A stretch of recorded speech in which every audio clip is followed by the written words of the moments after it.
All right, hello everyone, and peace of Christ to all of you. Please invite your friends, and soon we will be live on air with our friend, the Apostate Prophet. I think many of you know him already, and actually, he's with me. In like we made the call, but we did not talk yet, just to test the sound. So he will be live on air soon, and we will start. Please invite your friends, and let us do the good work for today. Uh, I made a video before this one a few minutes ago, and I don't know how many of you heard it, you know, uh, about the cockroaches attack in Mecca, which is obviously, Hello, everyone, and welcome. This is the Apostate Prophet. I think, is on air. I hope everyone can hear me well. We have just started our live chat. Please, can everyone give me a little check if everything is okay, if it's working or not? If everyone tells me that the live chat is working, if everyone tells me that they can hear me, I will immediately start with the program. Hello, everyone, and welcome. This is the Apostate Prophet. I hope everyone. We have wonderful. So, as some of you might know, I've had some recent health issues, some recent problems. I've had an anxiety problem, a little anxiety disorder that I developed on the in the recent days. That's why I made a little stop with my whole videos, with my live chats, with everything. I also canceled all the video live chats that I made with everyone else. But since I set up this live chat with Christian Prince before, and since he doesn't show his face, we decided to just make this an audio call, so there is no problem with this at all. We can just go ahead. He will be talking most of the time anyway. I will take questions from all of you. You will not be able to see me in this one. As said, it is an audio live chat. And that's all. And if everyone is ready, I will just go ahead and introduce Christian Prince immediately. Christian Prince has his own YouTube channel called The Arabian Prophet. I talked about it before. He makes great work. He debates Muslims live on his channel. He has a lot of knowledge on Islam, a lot of knowledge on Islam. I'm saying this really meaning it. He has a degree in Islamic law and civil law. He has published books on Islam. He has made so many studies on Islam. And very often, whenever he debates Muslims, we see very often that he basically wins the debates, what we call winning. Without going any further, let me just start talking to him right away. Hello, Christian Prince. How are you? Hey, my friend, I'm fine. Thank you very much for having me in your channel, and we appreciate having you too. Thank you. Wonderful. Can you tell me if I introduced you correctly? Is there anything you want to add about yourself? You have a degree in Islamic law and civil law. You have studied Islam very much. You speak Arabic and so on. Do you want to add anything to that? I will leave the rest of the career to the Muslims to tell us what they think about me, and then we will see. Wonderful. Nice introduction. Yeah. So, many of you have asked me so often to invite Christian Prince on my channel. Finally, he's here. We have a lot of stuff to talk about. The first thing I would like to talk about with you, Christian Prince, how open are you about your privacy? Would you like to tell us more about where you exactly come from, like country-wise or region-wise, how you acquired your knowledge, your scholarship, your information on Islam and otherwise? Well, I'm a Middle Eastern for sure, which means they call me Arab, and Arabic is my first language.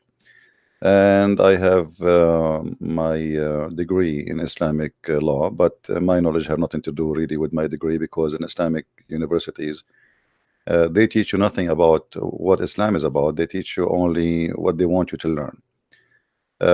So most of the knowledge I earned, it's my own work and on my own study.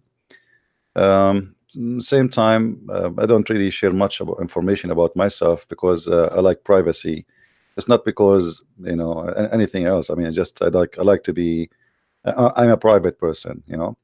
I like freedom. The second you are a person who is, let us say, a public face, then wherever you go, even like you will have either people who like you or people who hate you. So I prefer to stay away from both, who like me and who hate me, and enjoy life better. I can very much understand that. I can very much deal with that. Well, as you might see, I chose a quite different approach to the public. I just made myself completely public, although I'm an ex-Muslim. I show my face and so on, but I see very much why you would choose to be private, because now that I show my face, I show my name and so on, it is really unbelievable how much abuse, how much insults, how much private investigations into my life take place because I criticize Islam.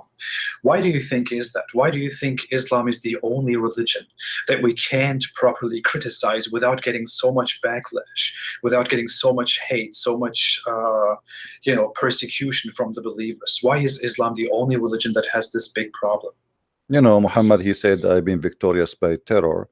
And terror have many faces. They try to intimidate you. Even when you debate Muslims, you don't notice a debate, you notice an intimidation process. They try to intimidate you, make a mockery of you, make you feel that you are not safe, not secure, so you might lose, and maybe they can shut you up.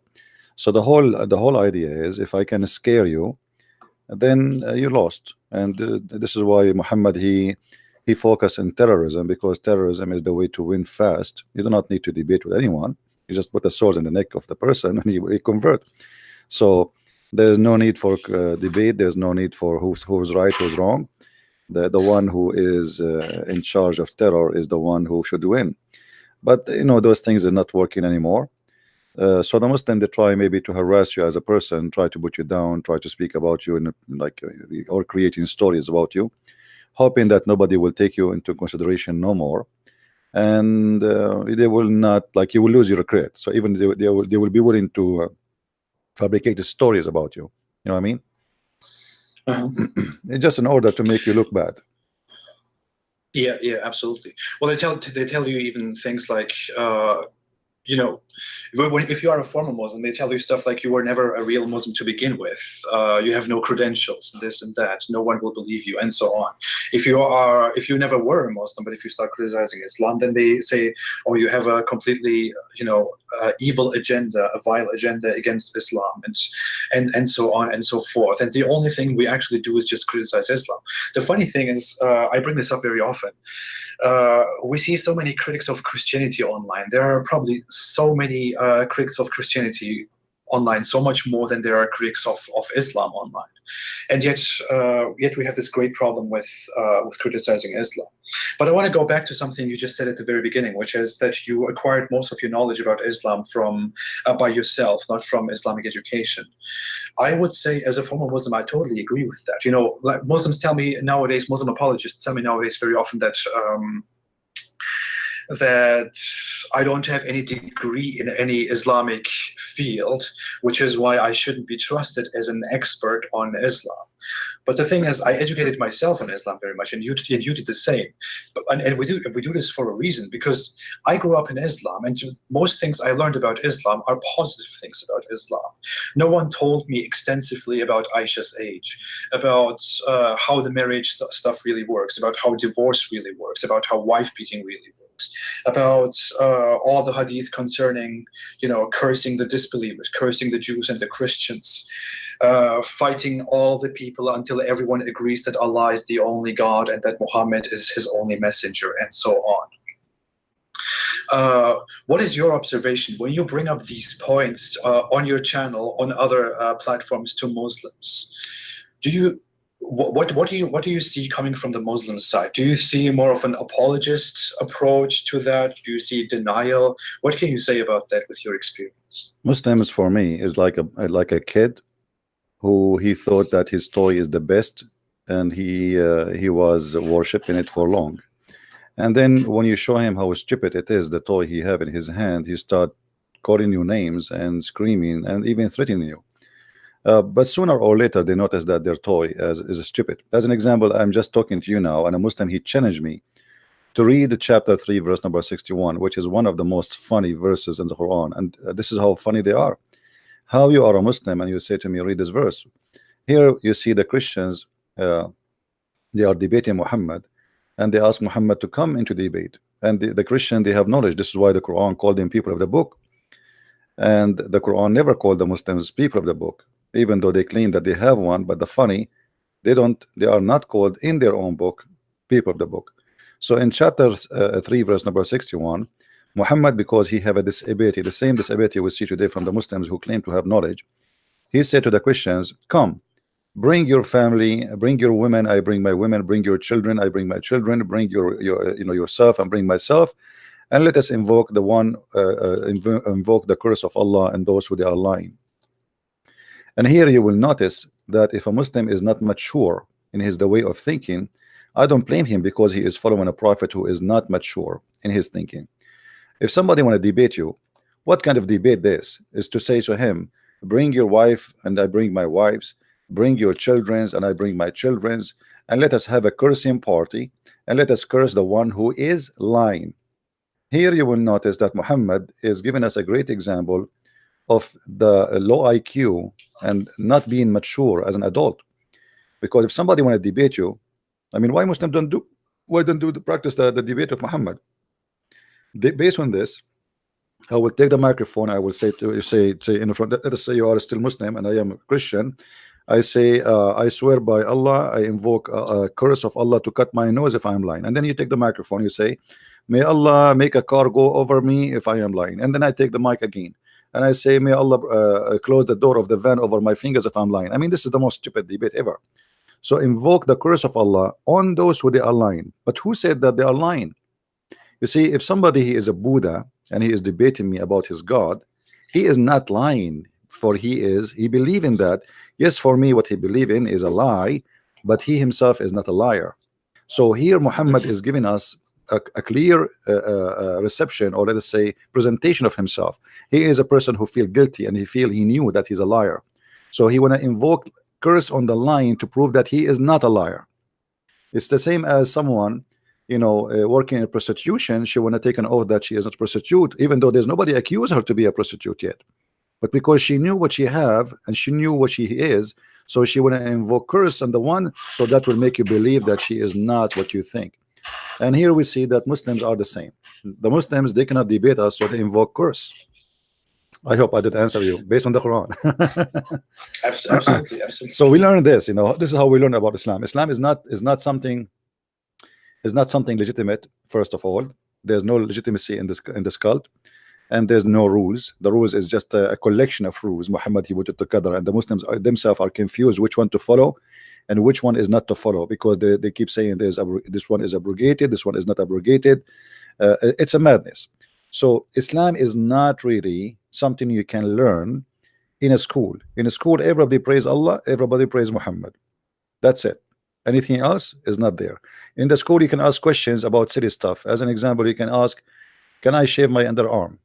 Then you will see how many volunteers they will answer you.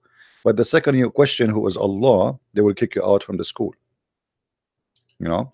So when the question is silly, everybody want to answer you. When the question is serious, you will suffer. Wonderful. A very sophisticated answer, actually. I would like to get with you into some of those lies that that we call lies that Muslim apologists tell us nowadays. I think I wouldn't say that everyone lies to us. I would say that many Muslim believers tell us things that are lies while completely believing that they are true. One of those examples, for example, is that the Bible and the Torah, or the Bible altogether, the Jewish and Christian scripture, were completely falsified, and therefore that somehow is a justification for Islam to be a superior, to be the only true religion. When you get into further talks with that, you see that that many Muslims don't actually have any defensive standpoints on that. I mean, they don't actually have any well-substantiated points that they can use in that argument to make their argument in any way stronger. What would you say to those Muslims who claim that the scripture of the Christians and Jews were falsified by Christians and Jews, and that Islam was necessary because Islam brought everyone the right answer? What is your main argument against that point? Actually, this is a wonderful accusation, because this accusation is going to be against Islam, not against us. Remember, the Muslim believe that the Quran confirmed that the one who sent the Injil and the Torah is Allah. And if the Muslim is saying to me that the Injil of Allah is corrupt, so what's my problem? Obviously, he is shooting himself in the foot. He is saying to me, I have a funny God, his name is Allah. He keeps sending books, but he cannot keep even one copy of them to be accurate. And here we notice that the Muslim, the second you say that to him, he switched from attacking the Bible to change the topic. He will not talk about attacking the Bible is corrupt no more, because this is not an answer he was waiting for. He's waiting for you to say, oh no, we have many manuscript, etc. No, don't do that. Don't waste your time. Let the Muslim say that 1,000 times, because by saying that, who in the world want to follow our God? He sent 124,000 prophet, and only one prophet they claim that his book is preserved. I mean, that is the most stupid God ever. Because imagine if I hire Allah to work in a library, a librarian, and then I'd say to Allah, I will give you this library and it's full of 124,000 books. And then after 1,000 years I come back and I found in the shelf there's only one book. So who is the stupid here? Me or the God who could not preserve his own book? Because remember, those are not my books. You see, when a Muslim, he says to me, your Bible, I mean, I don't have a Bible. This is the book of God, supposedly, right? It's not my book. So when you say to me your book, this is silly. Actually, even the Quran itself calling us people of the book. And here you will find another stupid issue. How our book is corrupt, but yet you call our book, you call us people of the book. It's like saying the guy, he don't have camel, but the guy with the camel. But we don't have a camel anymore. So why you call us people, the people with the camel? You know what I mean? So they don't have they don't have intelligence. In the same time, as long we can show tons of verses from the Quran speaking clearly that the book which is given to the Christians supposedly never been corrupt, because the Quran says it clearly to confirm what is with them. And as long you are confirming what is with them, then you know that's mean you are confirming what is with them, and what is with them is the book, the Torah, and the gospel. So how you confirm what is with them, but yet the book is corrupt? You see, like as an example, chapter 2 verse number 89, chapter 2 verse number 91, chapter 2 verse 101, chapter 2 verse number 213. I mean, you know, tons of verses saying it clearly that the Quran confirm what they have with them in their possession, as we see. Actually, I'm showing it in my screen in my channel. So the Quran confirm what is in their possession. So when the Muslim, he says that, he is speaking even against his Quran, speaking with no knowledge except stupidity and being a fool. And okay, if you want to be a fool, be a fool. So when a Muslim, he say that the Bible is corrupt, I advise the Christian not to say no. Say to him, thank you very much, your God book is corrupt, and you will see how his face will change in a second. Same time, as long the Torah and the Bible is corrupt, how Muhammad, he take an oath on in the Torah, as we see in this is Sahih Hadith. Muhammad, the Jews, they ask him about an issue of adultery, and Muhammad, he told them, bring the Torah for me. And then he, after they brought the Torah for him, he placed the cushion, you know, the one he was sitting in. After he brought the Torah, he said to them, okay, bring it. They brought it to it, and he withdrew the cushion from beneath of him, and he placed the Torah, saying, I believe in thee and in the one who revealed thee. Here Muhammad actually not only confirming the Torah is not corrupt, he is converting to Judaism, and he is taking Shahada.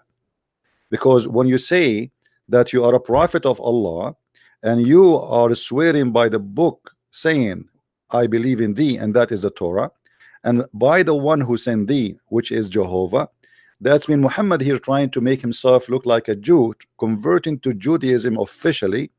And he did not take an oath by Allah, because the one who sent the Torah is not Allah. This is the Torah of the Jew. This is not the Torah of Muhammad. So here Muhammad, he was trying to say he is a Jew. trying to convince them that he is one of them in order to make the Jews support him. But after a while, when he noticed that the Jews will not believe him anyway, he decided to flee and try, start killing them. And because that's it, he gave up. So everything the Muslims they speak about, when they speak about corruption, it is for our benefit, not for their benefit. I have no problem if a Muslim says to me that the book of Allah is corrupt, because, well, obviously your God is a shish kebab. Anyone can corrupt his book. And the same happened for the Torah and the Quran. You say, it says the Quran that Allah he gave the Torah to the rabbis to protect the Torah, but the rabbis did not protect it. And this is, and it says actually in here that Allah he entrusted the rabbi. So Allah trusted the rabbi, and his trust was a failure. That's mean Allah cannot be God, because when I say I trust you, that's mean I made a decision of trust, and that's mean there's no way you will not be trustworthy, especially that the one who trusts is God. So obviously Allah cannot be God, and okay, the Muslims some Muslims say about the whole argument, about the whole that the Quran itself says that the books have been protected. Many Muslims would say that those verses don't refer to the Bible, that they only refer to the Quran, because it is a new declaration in the Quran. That's why such a declaration that no one can change Allah's word, that no one can change Allah's books, refers only to the Quran, not to the Bible. Yeah, but what we would do I'm then, sure you have heard that argument very often. Yeah, but what we will do with the verses saying that we send a book confirming to what is with them. I mean, confirming what is with them. How you confirm what is with them if what is with them is not confirmed? I mean, it says مُصَدِّقًا لِمَا مَعَهُمْ. We confirm what is with them, as simple as that. So they cannot say we don't confirm it if Allah himself he confirm it. Same time, let us say that Allah he decided to protect only his book.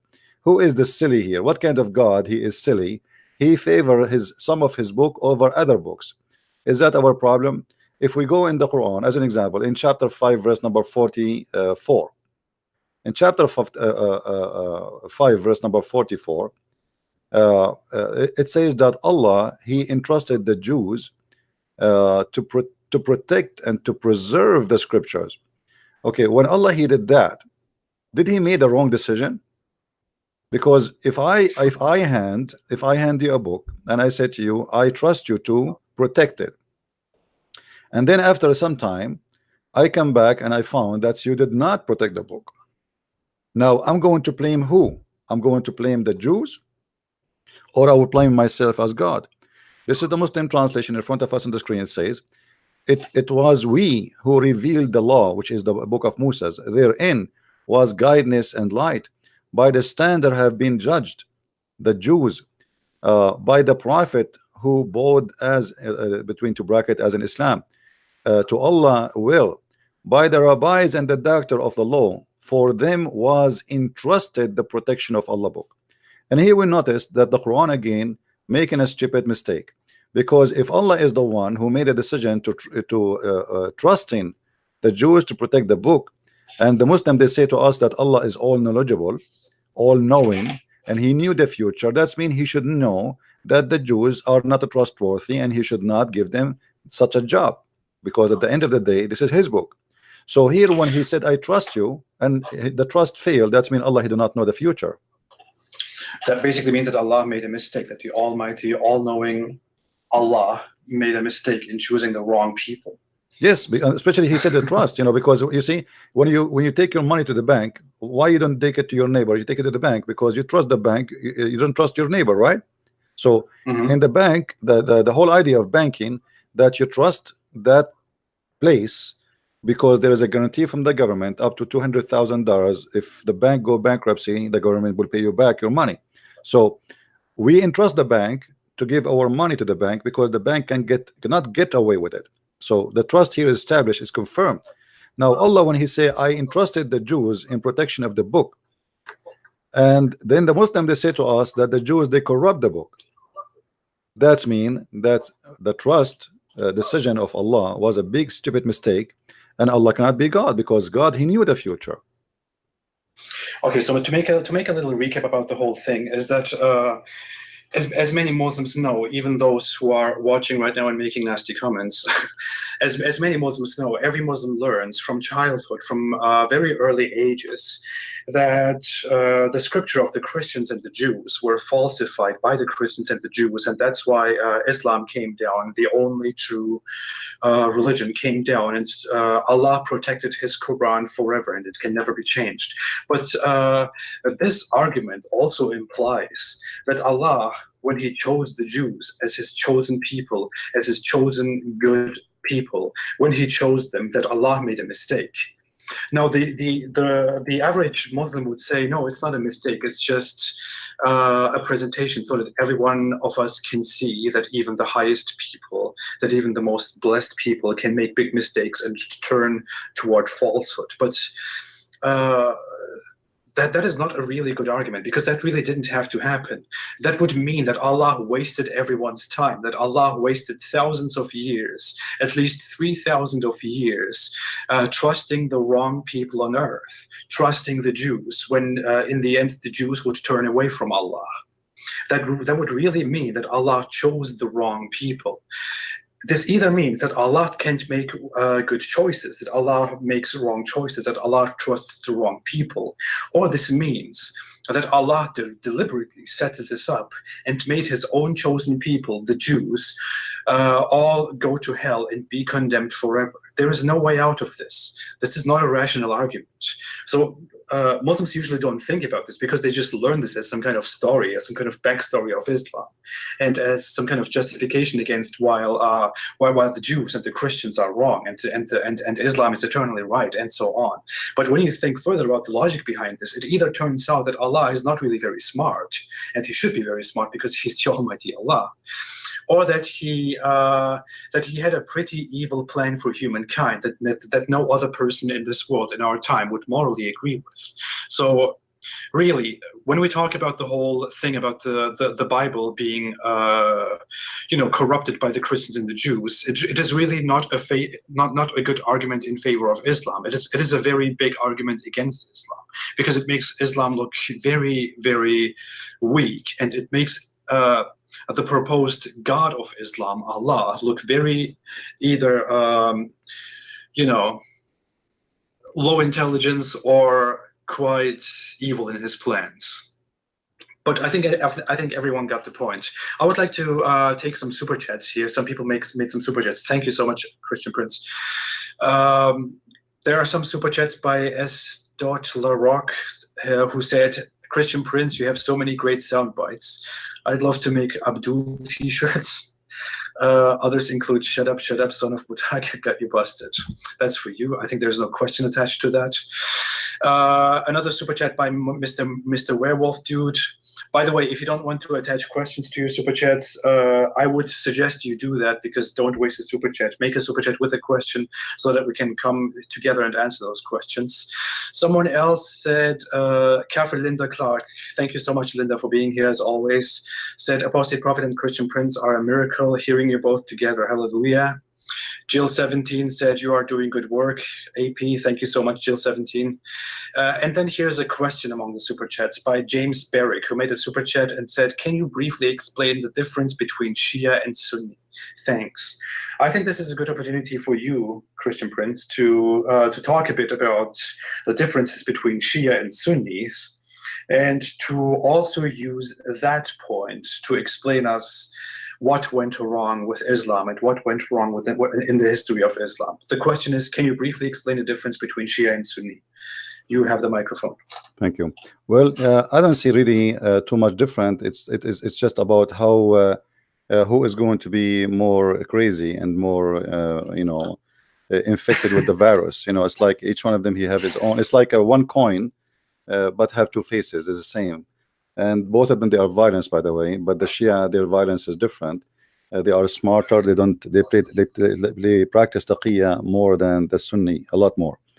Otherwise, all of them, they are the same. Both, they worship Muhammad. The difference is the Shia, they worship all the family of Muhammad.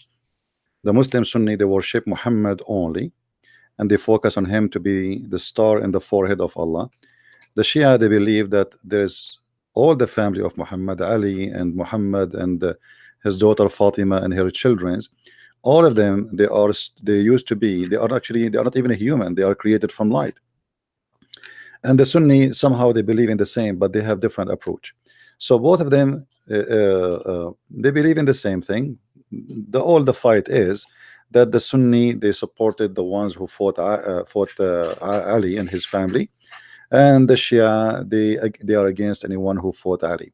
So it is about power, because Islam is a religion of power. Seeking power is not about God. So Ali wanna be Khalifa, Uthman wanna be Khalifa, Umar wanna be a Khalifa, Abu Bakr wanna be a Khalifa.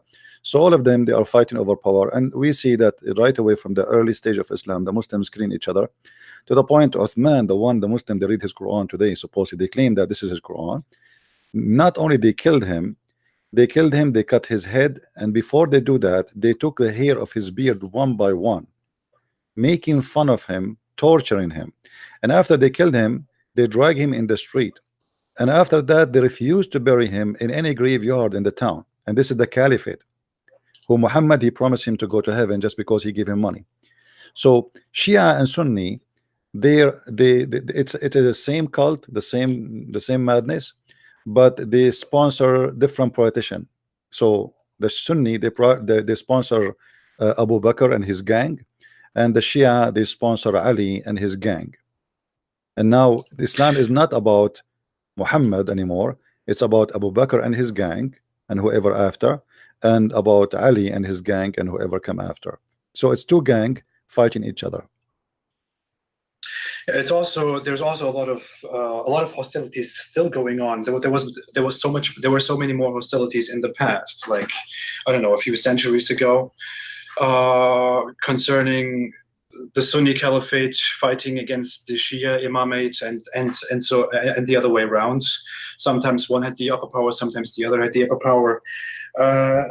The word taqiyya, by the way, which is also very often brought up by opponents of Islam, is something that has not originated within Shia Islam, but that has become very, very strong within Shia Islam. I want to explain that in a different dedicated episode, but the deal is basically that.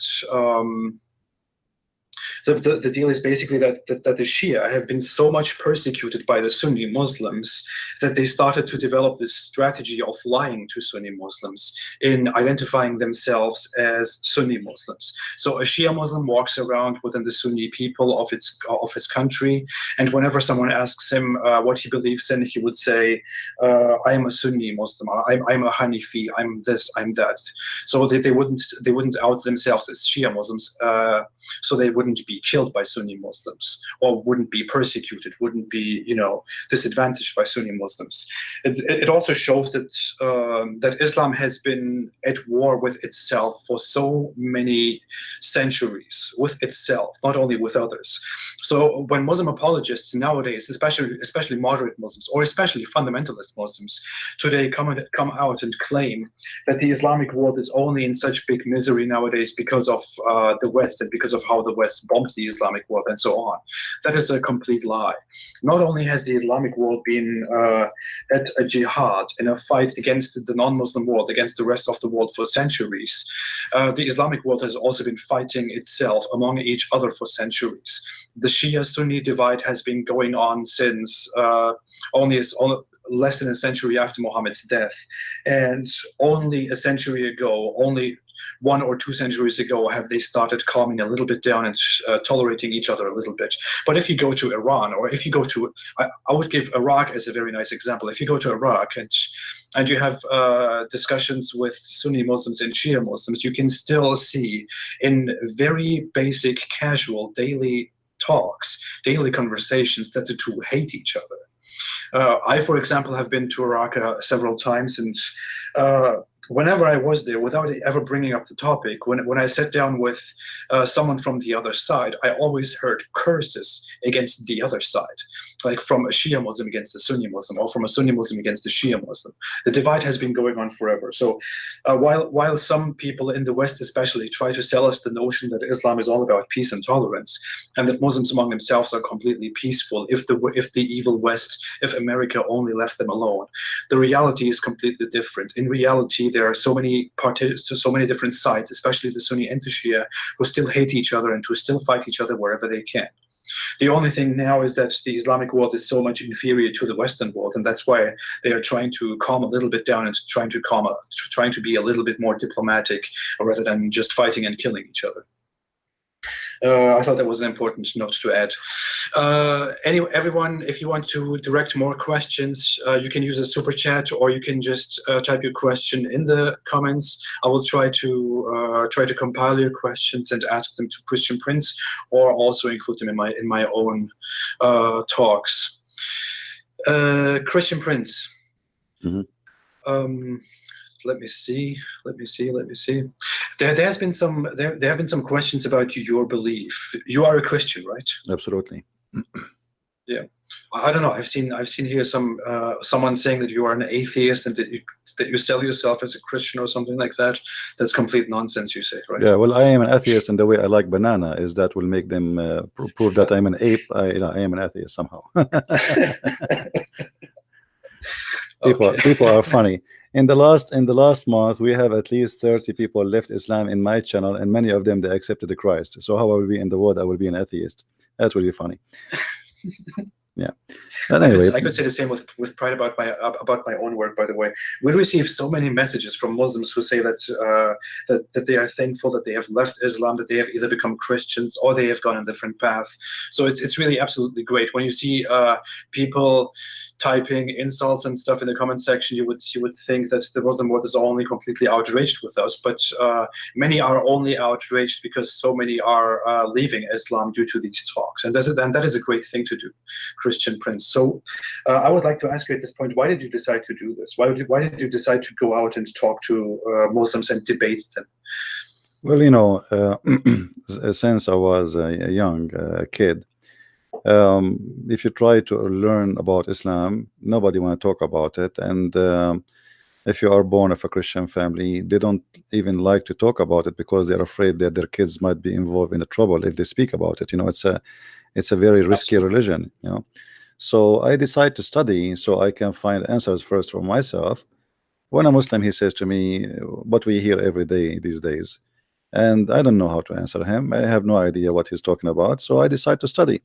So I decided to study Islamic law, and that helped me just to understand let us say the structures of Islam as a cult, but did not really give me too much knowledge as know what is deep inside the cult. The knowledge you have to search yourself and study and etc. And now, as you see, the Muslims are in this ability. Almost sometime in the same day, I receive between 2 to 3 Muslims leaving Islam, and most of them they leave Islam and they accept Christ, even sometime live on air. And the reason for that, the Muslims they got shocked when they hear what Islam is about, and they never heard this before. And each time I speak to a Muslim, he said to me the same sentence: I never heard this before. I never heard this before. Well, you never heard this before because nobody want to tell you about this before, for this is not good to say. The same as in the Quran, chapter 5 verse 101 says, ask not questions, and verse 102 it says why, because if you ask those questions, same questions, people of former generation left Islam because of them. So don't ask, don't tell. This is what Islam is about. So Islam can stand as long there's somebody want to force Islam on you. There's a sword. If you leave, we want to kill you. Actually, while we are chatting now, there's a guy he posted in your chat. His name, I think, Abdul Rahman al-Dakhil. He said that for every ex-Muslim you should know, soon you will lose your head. And this is how they can keep Islam surviving. You leave Islam, you will lose your head. But they cannot answer you. They cannot refute you. They cannot prove you wrong.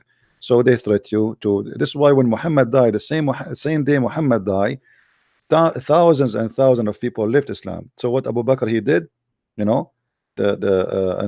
Muslim after Muhammad, after he died, people they start leaving Islam. They decide to launch a war. It's called the War of Apostate, and I'm sure you know about it. Yeah, the wars. Yeah, why people they decide to leave? Simply because he forced them into Islam, and even the Quran he confirmed that. So Islam cannot stand questions, not only criticism. Normal question, a very simple question. As long like I have in the screen now, the Kaaba. If we ask the Muslims, you say you are not a pagan, so why you kiss a black stone? They say because the Prophet kissed it. Okay, why the Prophet kissed it? Because it's holy. Why it's holy? Because the Prophet kissed it. Very nice point, by the way. There's this hadith in which Umar, I think, or Uthman, I don't know which one. No, it's Umar, yeah, where he says to the black stone in the hadith, I know that you are of no benefit to me. If I didn't see the Prophet kiss you, I wouldn't kiss you. That's what Umar says in the hadith, right? Yes. You can confirm that, I guess. But this is absolutely ridiculous. Yeah, but this is a problem here, because simply that's mean Umar, he confirmed that Muhammad either a liar or is a hypocrite, because why he is kissing a stone is useless. They are just following it blindly. Same time, that will prove Muhammad to be a liar, because Muhammad, he told the Muslims, if you even touch the stones, not even kiss it, the two corners, if you touch them, the Yemeni corner and the black stone corner, if you touch them, those they forgive your sin.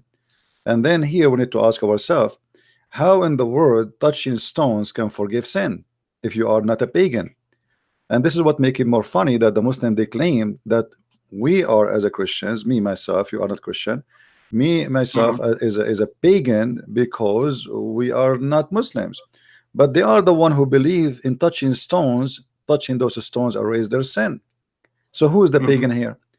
So the stone, not only stone, I mean, the Muslims, they kiss a stone, they bow in front of a stone, they go around the stone, and they pray in the direction of the stone. So what if this is not paganism, what is paganism? Absolutely. I would like to say this again to everyone, to every Muslim who's listening. You might not be informed about this, or your scholars, your local imams might tell you that this is something very beautiful, very nice when you tell you about it. But there truly is a hadith where Umar says that he would not kiss the black stone because from the black stone there can be no benefit to him. But he is kissing the black stone because Muhammad kissed the black stone. This is an absolutely ridiculous hadith. If you look at it, if you think a bit further about it, without relying on the weird interpretations of your local imams, when you think about this hadith, it implies that the black stone is really of no benefit to you at all. We are talking about the black stone which is attached to the Kaaba in Mecca. And he also very clearly says that he is only kissing the black stone because Muhammad kissed the black stone. So, nowadays many Muslims come out to tell us that that Islam has so many practices that are completely beneficial to humans, that are in some way spiritually or physically beneficial to all of us. They try to tell us about science miracles in the Hadith and the Quran and so on. But there is this Hadith. Why don't Muslims talk about that? The Hadith clearly says that the stone has no benefit at all, but Umar is only kissing it because Muhammad kissed the stone. So you are doing an absolutely unnecessary and absolutely nonsensical practice that was only practiced by pre-Islamic pagans before, by pre-Islamic polytheists before, that the Quran hates so much. And this practice has been adopted without any doubt into Islam, into the Quran, into Islam. And Muslims are practicing this in masses now when they go to the Hajj, to Mecca. This is really ridiculous. So every Muslim who is watching, every Muslim who is going to hear this, please think about this for 1 second and think of anything useful that you have in your head about this. It will be, you will probably end up with the same conclusion. There is something wrong with Islam. If I have any of my books, I have 2 new books I published not a long time ago. It's called Sex and Allah, variant number 1 and variant number 2. You will see that the black stone, and this is all from the history books of Islam, not from my own, that women before Islam, they used to go to the black stone, which is considered as a vagina. It is the fertility god. It used to have a clitoris inside it. They used to go and they put their hand over their vagina when they have their period, and then they place their hand inside the black stone, praying to Allah, which is the moon god, to make them get pregnant so they can have babies. And this is why Muhammad, he said that the black stone used to be white like milk, and then the sin of mankind made it black. Why? Because when women, they place their blood, those people believe that when the woman, she is not getting pregnant because simply she commit a sin, God is angry. So now what she do, she go to the Kaaba, she put her hand over her private part when she is bleeding from period, and then she put her hand inside the black stone, and then she pray to Allah to get pregnant, and then the man after that, he will come and they do hajj. Actually the hajj was not hajj, it is hak. Hak means scratching. The male, they used to scratch their penis inside the black stone after the female they pass by. So your wife, she go first, she put her hand over her vagina with the blood in her hand, she placed her hand inside the black stone. Then the guy, after that, the husband supposedly, or the spouse, he go and he placed his penis in the black stone and he scratched the black stone with it, and then supposedly that will help them to have babies because that will make Allah happy. So this is a very demonic, satanic, pagan cult. Same time, when the Muslim, they say to us that this is a holy stone, and all of them they agree. Even Muhammad, he said that the black stone is going to have 2 eyes and tongue in the judgment day, and is going to speak our sin. So Muhammad, he claimed that this stone is a living stone. It's not just a stone, it's a living stone. Even there's a hadith says that the black stone is the right hand of Allah. All of this lead us to one thing, that this is nothing but a pure paganism. So when a Muslim, he speak there's a guy in the chat, he said, why you kiss the cross? First of all, kissing the cross have nothing to do with the teaching of Jesus. If somebody do it, this is his business. But Jesus nowhere says kiss the cross. So we are talking about Muhammad kissing a stone. We are not talking about Jesus kissing cross. You know what I mean? So if you want to compare between the teaching of the founder and the I'm not accusing Muslims that they kiss a stone and that will make them pagan. I am saying Muhammad himself is kissing the stone. So because if you kiss a stone and Muhammad don't tell you to do that, then I cannot say Islam is teaching you that. But if you kiss a stone following the steps of your prophet, and you believe that this is a holy stone, and by the way, there's nothing left of the black stone. The black stone the Muslims they have today in the Kaaba, after Al-Qurmuti, he destroyed the Kaaba and he screamed in the middle of the Kaaba saying to Allah, where is your birds? If you remember, there's a chapter, it's called the chapter of the elephant, where supposedly Allah, he sent an army of army of a bird to destroy an army of elephant. And then why? Because this is his house. I mean, you cannot destroy the house of Allah. No way. Allah will not let you do it. So in chapter 105, very small chapter, it's called the chapter of the elephant, very funny chapter, is claiming that Allah, he sent an army of birds to destroy an army of elephants was coming from Ethiopia to destroy the Kaaba. And this is very funny because Al-Qurmuti, he destroyed the black stone, destroyed the Kaaba. He took the black stone and then he made it pieces. And actually the Muslim now, they don't have a black stone. If you go and check the pictures, you will find that the black stone now is a small 8 pieces, and they glue it together with expensive wax with nice perfume to make it stay together. And they have to do maintenance almost every few days to keep the black stone from being stolen. It has been destroyed before Islam, and it has been destroyed several times after Islam. So it's really ridiculous. And you know, Al-Qurmuti, by the way, you said that the Sunni, they always persecute the Shia, correct? Not always. The Shia actually, the Shia, not always, for a long time. Yeah, but the Shia, they did the same. It's about who is in the power. The one in the power, of course. He humiliated the other one, and then they will find themselves they have to use the taqiyya. So during the time, and this is what Islam work. I mean, can you imagine that all of Egypt used to be Shia? How they became all of them Sunni in one day? Simply, you change the king. You change the king, everybody falls into the new belief. Who dare to say no? So when the Shia controlling Egypt, the Shia, they were doing the same humiliation for the Sunni. When the Sunni control until now, the Sunni now are the majority in Egypt. The Shia is very little. So if you are a Shia and you live in Egypt, actually not 2 years ago or 3 years ago, they killed a sheikh, a Shia sheikh, and they drag his body, and then they cut him pieces. And the government, they could not do really anything about it. And this is why, because they are a small, tiny Shia minority. But if you go to Iraq, the story is the same, but the opposite. If you are a Sunni, they will kill you, they will drag you in the street, and if you are a Shia who live in Iraq but in a Sunni area, they will do the same to you. You know, like this what happened during the time of ISIS. ISIS, they go in the street and they shoot anyone as a Shia just because he's a Shia. So it's an ugly cult, and they practice what they learned from their God. By the way, that's also when ISIS persecutes minorities like the Shia in Islamic regions, they do that completely based on Islamic texts. They do that completely based on Islamic hadith that they also cite. One very important hadith that exists that ISIS has cited forever is even a prophecy by Muhammad about the future, where Muhammad says that in the future there will be people who will pray, who will act like Muslims, who will dress like Muslims, and so on. But their faith will not go beyond their throat, or something like that. I don't know. You might know the wording a little bit better.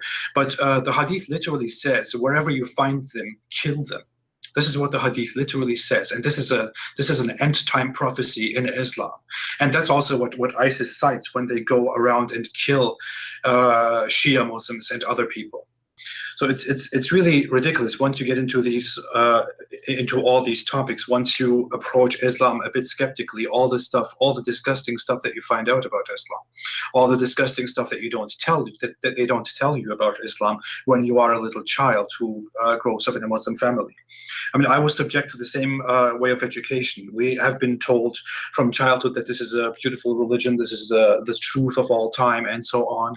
But once you grow up and once you look into the matter by yourself, you will find out so much cancer in your Islamic sources that it will make your stomach turn. So, as said, by the way, a little anecdote to what Christian Prince said. Egypt and a very large Muslim region was once ruled by the Shia Muslims. It was called the Fatimid Caliphate at one time. In other times, it was under different names. And the Shia even ruled over Mecca and Medina. Many Muslims think that is something impossible because they believe that the lands have been under their own true guide forever. But that's not true. Mecca and Medina have been ruled by the Shia, and Sunni Muslims consider Shia Muslims not Muslims. They consider them kuffar. They consider them munafiq, so which means heretics or hypocrites. So I don't know. We have said so many things that tell us that the basic education that a Muslim receives is completely false, as it turns out when you study Islam by yourself. And this is just one of those things. It's really crazy. So every Muslim who is listening, please open your book, open your Quran, open your Hadith books, and start reading it by yourself. If you really need to get a second opinion, if you really need to listen to scholars, read the interpretation, read the exegesis, the tafsir of Ibn Kathir. You will find so much disgusting stuff in that. You will probably join me in criticizing Islam in the future if you do that. Or you will join Christian Prince in criticizing Islam. I don't know, whoever you join. By the way, a short thing to say, if you want to make a super chat, guys, please, I can't see the super chats that you make on Christian Prince's channel. We have the live chat open on both of our channels. I can only see the ones that you make on my channel. So I'm sorry if I miss those on the other side, but let me quickly squeeze those in for you, Christian Prince. Falco XTZ said, did you know that Blackstone got destroyed and robbed? Yes, we just talked about it. Thank you so much, Falco. Misty Radical Love Miranda said, do you think that Muhammad might have got different revelations than what his followers put on the original Quran? We love you both. Thank you both. Well, thank you so much, Miranda. I would say that that we don't even know what Muhammad really received, that we don't even know what Muhammad really said, because the Quran that we read today is completely based on what other people after him present us, what Uthman after Muhammad put into the Quran. There might have been so many more things inside the Quran. There have been actually, according to Islamic beliefs, some things in the Quran that have been later abrogated and removed from the Quran. And there might have been so many more things missing from the Quran, or so many more things added into the Quran. Christian Prince, what will you say about this?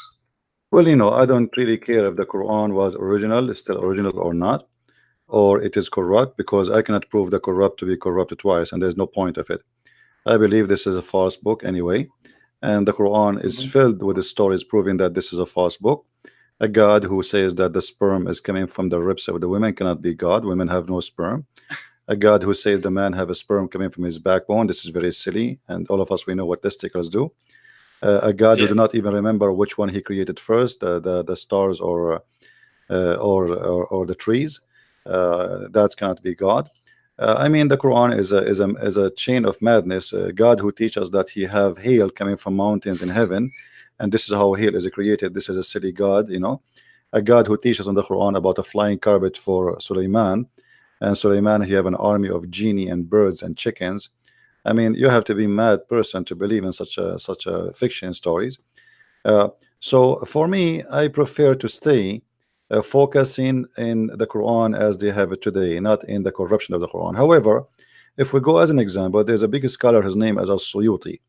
As-Suyuti alone, he reported that there's more than 57 corruption in the book, and the corruption we are speaking about is huge. As an example, As-Suyuti, he says, and he proved that from for sure from other Islamic scholars and reference, that the chapter of Al-Baqarah used to be equal to the chapter of Al-Ahzab, and that's mean there's hundreds of verses are missing in one chapter alone. Just one chapter alone, hundreds of verses are missing. So according to according to Umar al-Khattab, that the Quran was 1,000 and 27,000 letter. That's mean there's more than 80% of the Quran is gone.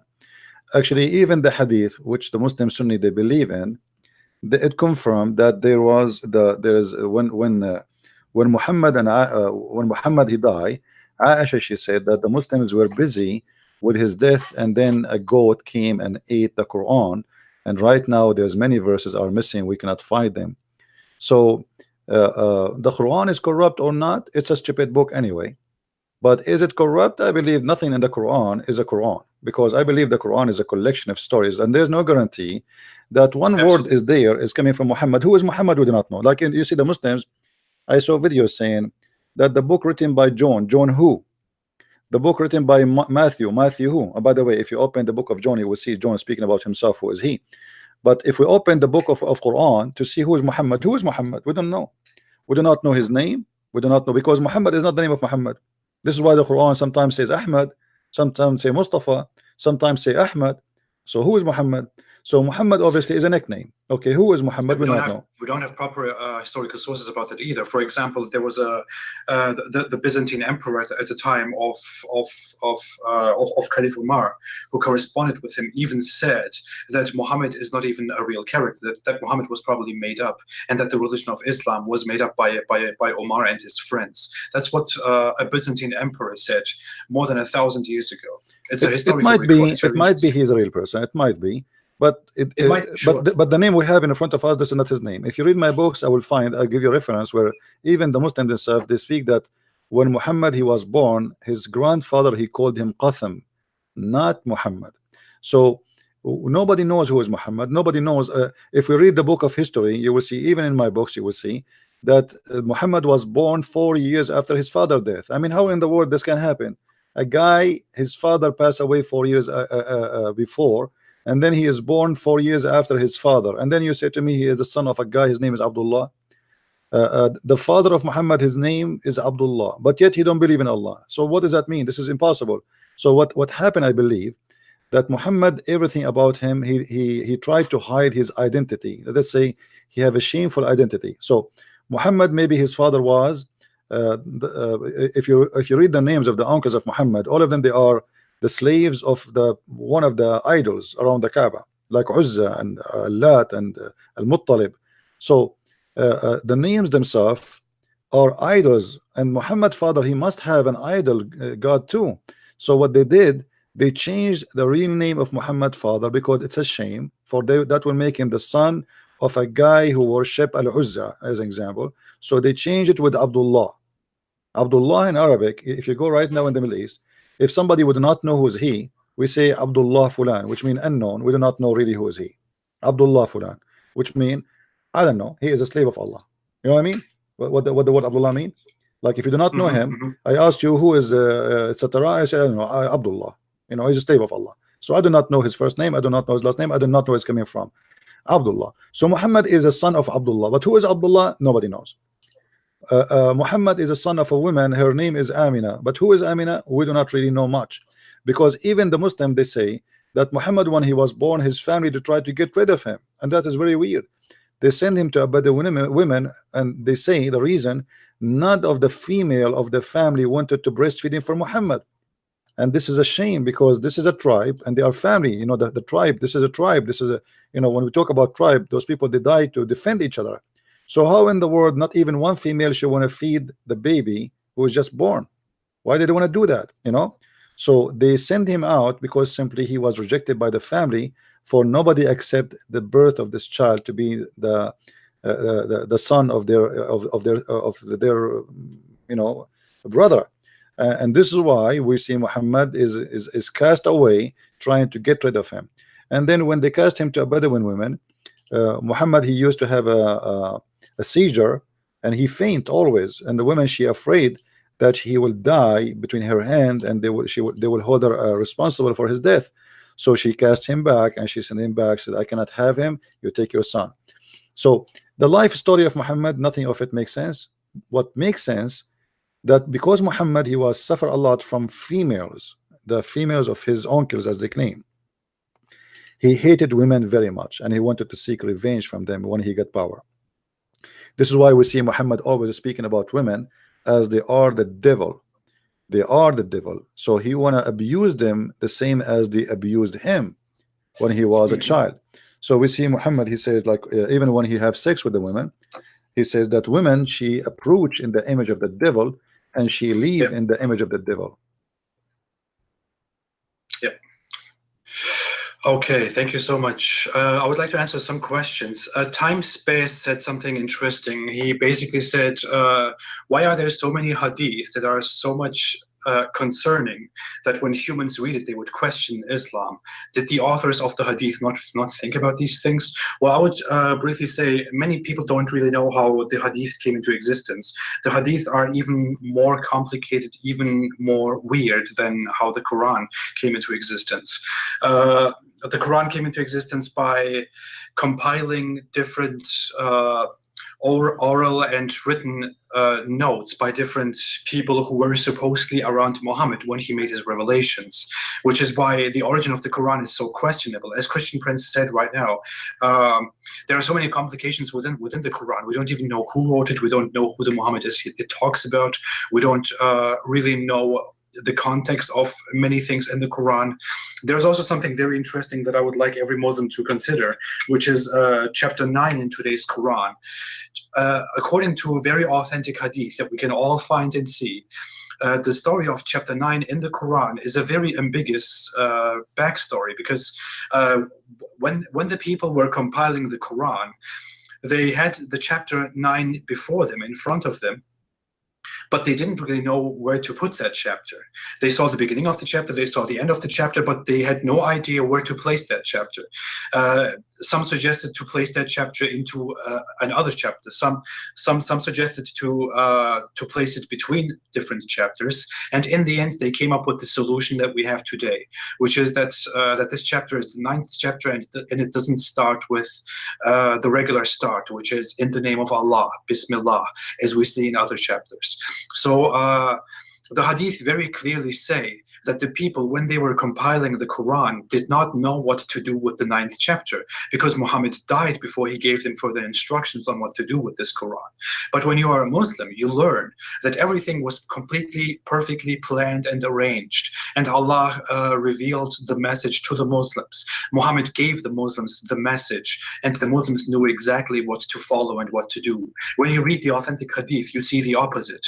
The people were just standing there with several papers, with several notes that they compiled, and they didn't know what to do with this one specific chapter. That's why when you read it today, it sounds very weird. I want to take 2 super chats. Michael Wilcox said Muslim scholars admitted that Bismillah is not in the old Quran. That's a very interesting thing to talk about. Just a second. MKC420 said, why do Muslims claim that a golden ratio is a Muslim miracle?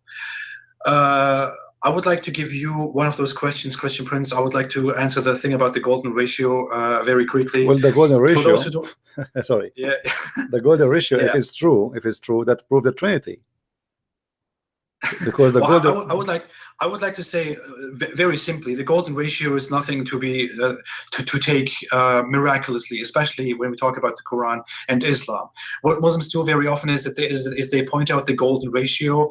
They say, well, you put the golden ratio on a world map, you will find Mecca in the center of it. No, I did that actually. This is false. I did that, and I made a video about it. This is false. It's not true. It's false. It's false. Absolutely. The only way to make the Mecca, as they claim, first of all, the golden ratio based on in the calculation they try to do, it's based on fake line we made.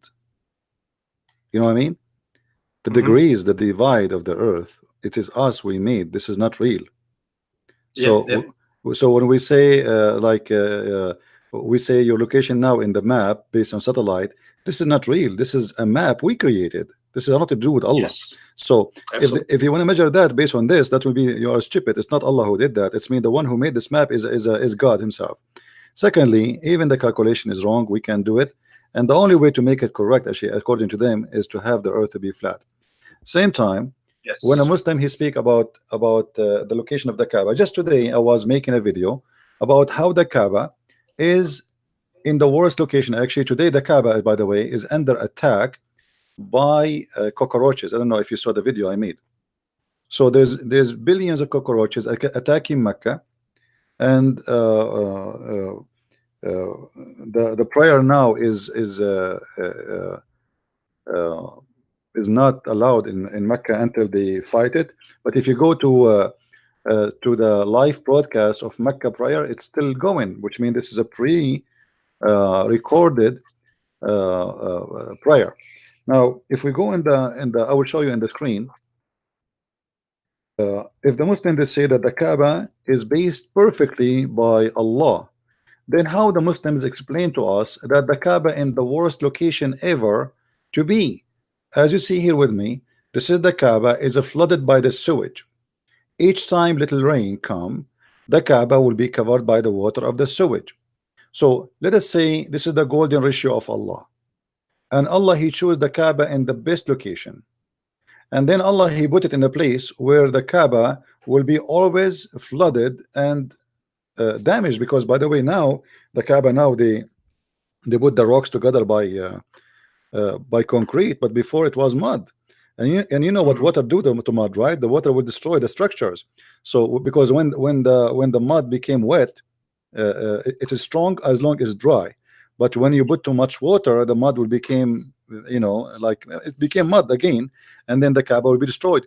So how they say to us that this is a location designed and chosen by Allah, and as we see in the screen, those who they are watching in my channel, the Kaaba is almost covered by the water, which is a dirty water. Because remember that the Mecca does not have a sewage. The Kaaba, the houses in Mecca and most of Saudi Arabia, there's no sewage.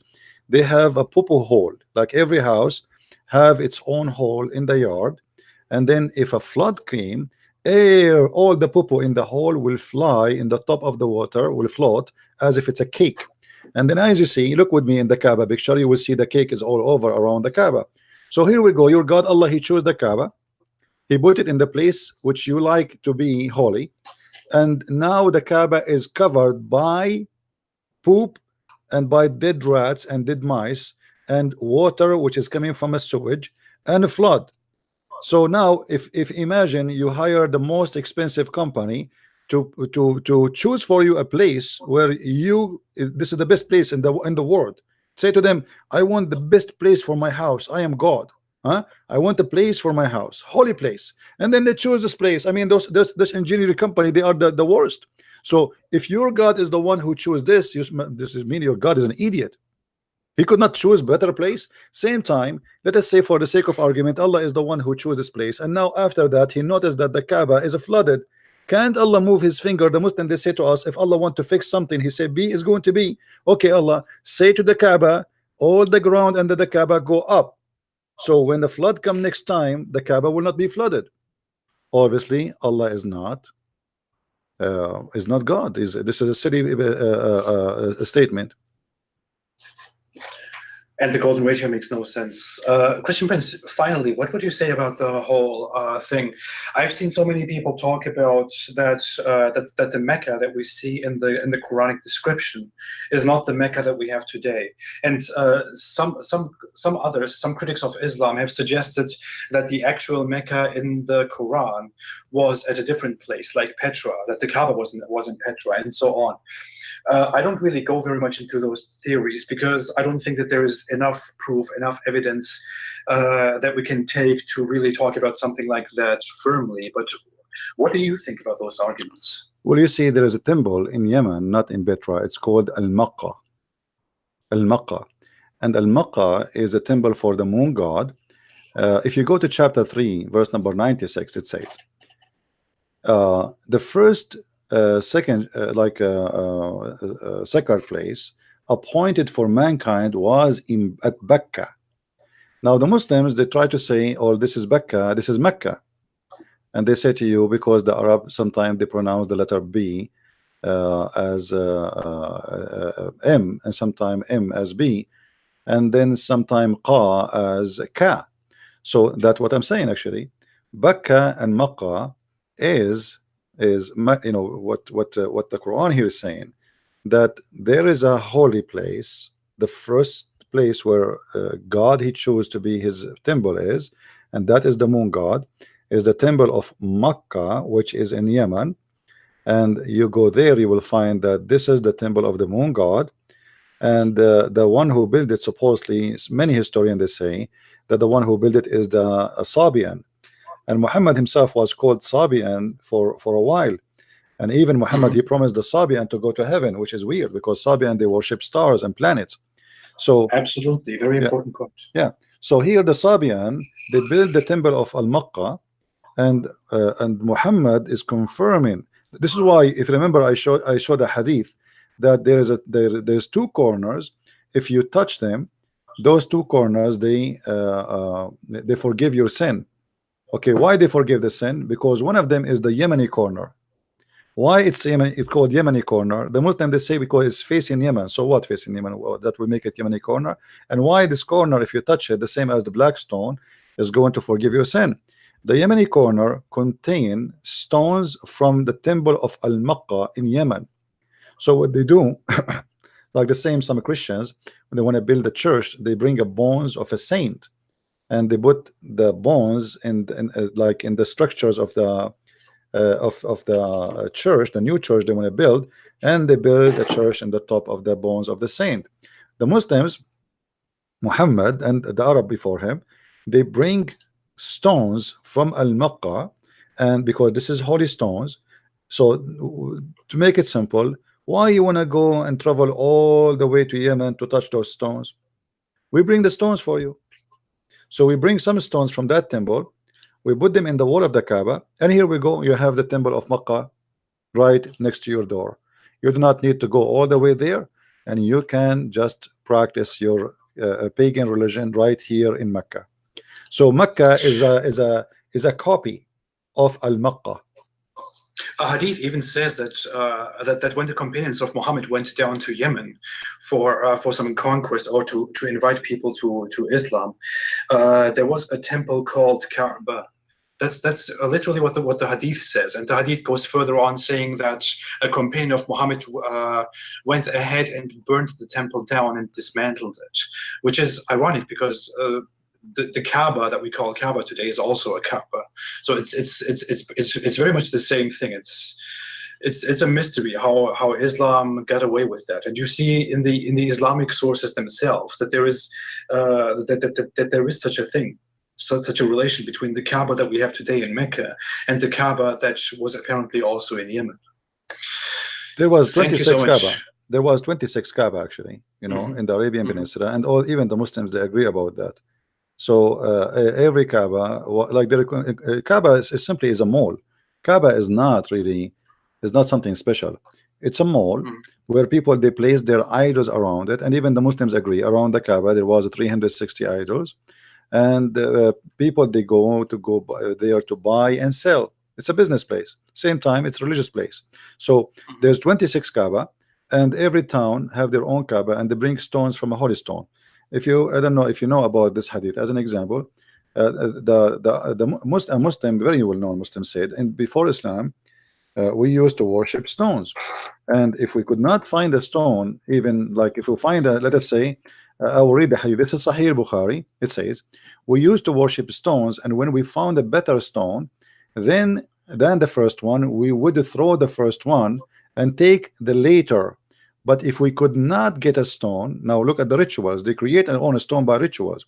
If we could not find a stone which is better than the one to worship, we would collect some earth, i.e. soil, and bring a sheep and milk the sheep over it and perform tawaf around it. You see tawaf? So tawaf is something they do long before Islam, have nothing to do with Muhammad, have nothing to do with Abraham, have nothing to do even with the existence of the Kaaba. They make a stone from dirt and milk. They mix it together, and they make a shape of a rock, and then they go around it doing tawaf. Mean going around it. This is what tawaf means. So this is what the Arab do always, and nothing new. And Muhammad, he just copy exactly what was before him. Absolutely, this is a very important point, especially to the Muslims who are watching, or to the Muslims who are going to watch. This is a hadith that Christian Prince just read for us. It says very explicitly. It describes very explicitly that in pre-Islamic Arabia, people used to worship stones, and people used to take stones and replace their existing stones with better stones, and then perform the tawaf around them. Tawaf means the thing that Muslims do nowadays, circling around the Kaaba. This is a very clear pre-Islamic practice. I explained all of this Kaaba story in a video that I made before, which is the most watched video on my channel, which is called The Truth About the Kaaba, in which I also tell you that the tawaf is a practice that had nothing to do with Christianity or with Judaism. That didn't exist in those religions at all. The stone that we have, the black stone at the Kaaba, and the Kaaba itself, are also two elements that are very important in pre-Islamic pagan religions and cultures. They have also nothing to do with Judaism and Christianity. And a regular Muslim is never told about this, but when you go into this, you will find out that these practices indeed come from pre-Islamic paganism. So with all of this taken into consideration, when you look at these sources, and when you use your head only a little bit, not even too much, you will see that Islam basically evolved out of pre-Islamic paganism, adopted some Christian and Jewish practices, and then started selling itself as an Abrahamic religion, as the true Abrahamic religion. But it is completely based on pre-Islamic Arab pagans and their rituals. Muhammad, he copy, Muhammad, he copy from here, from there. Muhammad, he tried to make, as an example, in the beginning, Muhammad, he don't have something it's called Ramadan. So what Muhammad used to do? Muhammad, he was looking around him, and everybody have a fasting except him. So he decided to have fasting, like the Christian have fasting, the Jews have fasting. So how come the pagan have fasting? So he need a fasting day. So he decided to come with the fasting. So he was, he look around him. Some hadith they say that he copied from the Jews Ashura. Some they say he copied from the pagans. So the pagan used to fast Ashura, and even Muhammad, he said that the one who fasts Ashura, Allah will forgive his sin for the last year which passed. This is how important it is. Just if you fast Ashura. And now if you ask the Muslim, do you fast Ashura? Muslim, they say no. Okay, how this fasting was so important to Muhammad, to the point if you fast in that day, will forgive all your sin for the last year. They say to you, because at that time Muhammad, he did not have Ramadan yet. So we replace Ramadan, we replace Ashura by Ramadan. Okay, well, if you are saying to me that one day fasting is going to forgive the sin of all the year, that means this day is better than Ramadan. Because if you fast the whole month of Ramadan, you will not have your sin forgiven for the past year. But if you fast this day, your sin is forgiven for the whole past year. But here you will notice Muhammad, he was trying just to make an excuse to accept this fasting, to make it as his fasting. And when he found something better, the same as the hadith about the stones, we find better stones, we leave the stone before it and we go to the new stone. Here Muhammad, he found Ashura is a way to make himself look like a prophet, and then he liked Ramadan better, and because this is what the Sabian they do. So he wanna be hypocrite as a Sabian. So he told them, okay, Sabian, I will do what you do. You fast Ramadan, I will fast Ramadan. The Sabian they do ablution. Okay, we will do ablution like the Sabian. Exactly the same. So Muhammad, he copied everything he have from somebody. Nothing he have. The only thing Muhammad is his own fabrication is verses in the Quran about sex or money. So like Muhammad wanna sleep with women, he make verse says any woman she wanna give her vagina to the prophet so he can sleep with her. That is Muhammad fabrication. But most of the rest, as an example, the flying carpet of Sulaiman, this is from the legend of the Jews. The seven sleepers, this is a story written by the Christians, fiction story. The Christian, they wrote it just as an example how the Christians are persecuted and one day they will be victorious. The story of Alexander the Great, how he found the sun sitting in murky water. This is a fiction story written by a Syrian writer who is speaking about the real figure, which is Alexander the Great, but the story itself is a fiction, that he went all the way and he found the sun sitting in the murky water, and then Muhammad, he adopted all those stories and he put them in the Quran, and he claimed that he received those from his God. Thank you very much. Thank you for the clarification. I want to take two more super chats. MKC420 said, thanks AP, keep up the good work. Thank you so much for the super chat. And Oscar Begol said, wasn't Muhammad a victim of Satan himself when he flirted and married Zainab? Because the hadith says Satan is the third when a man and a woman are together. Very good point. I don't think we have to go very much into this, but a hadith indeed says that if a woman and a man are together, which refers to an unmarried couple that could get married, then the third of them is Satan. But Muhammad was also alone with Zainab, according to biographies of Muhammad, and Zainab was the wife of his adopted son, and then he ended up marrying the wife of his adopted son. So it appears he was very much the victim of what he himself said. We could also see this as Muhammad packing his insecurities into the hadith, into his preachings to his own audience. So when Muhammad saw that something was not really good for society, but it happened to him, he apparently included this in the hadith. And along with that, we also have so many weird teachings, like that a woman approaches and retires in the shape of Satan, and so on. Very good point, Oscar Begol. Thank you so much. I would say, Christian Prince, that we stop here at this point. We have talked for about 1.5 hours. It was a very, very great live chat. You have made very great points. I think there's so much in this live chat that Muslims can take out of, and that they can go on to and think further about their own religion and discover that there is something wrong with Islam. You have made very great points. I appreciate that so much. So thank you again for joining, Christian Prince. Thank you very much for having me. Do you have any last words to our audience? I say to everybody who is listening, anything I say to you, or I don't know, Apostle, the Prophet, if we say something to you, check it out. If it's not true, laugh at us. If it's not true, laugh at us. Here we go. We show in the screen all the reference. We show you that this is what happened, and you cannot run away. You can call us names. You can say whatever you want, but you cannot get away from what is in the screen. This is your books. This is your reference. It's not us who print it. It's not us who reserve it. It's not us who copy it by heart, and it's not us who brought it to you. It's in there, but you did not read it, and now we are sharing it with you. So don't be upset from what we share with you. This is your cult. Live with it. Thank you very much for having me, my friend. Wonderful. Thank you so much for joining. Thanks everyone for joining. Thanks again. I will be back very soon with a dedicated video, probably this week. I'm still trying to recover from my little health. All right, guys, we are done with the Apostate Prophet. I hope we have a good time. We're still here. We are not done. I am with you. I notice how the Muslims are funny in their questions in the text, but nobody can answer anything. I mean, we talk about tomato, they talk about potato. We talk about tomato, they talk about potato. You ask the Muslim why Muhammad, he said, fast Ashura. They do not know. I mean, why? How if you fast one day is equal to the whole year, and your sin is forgiven?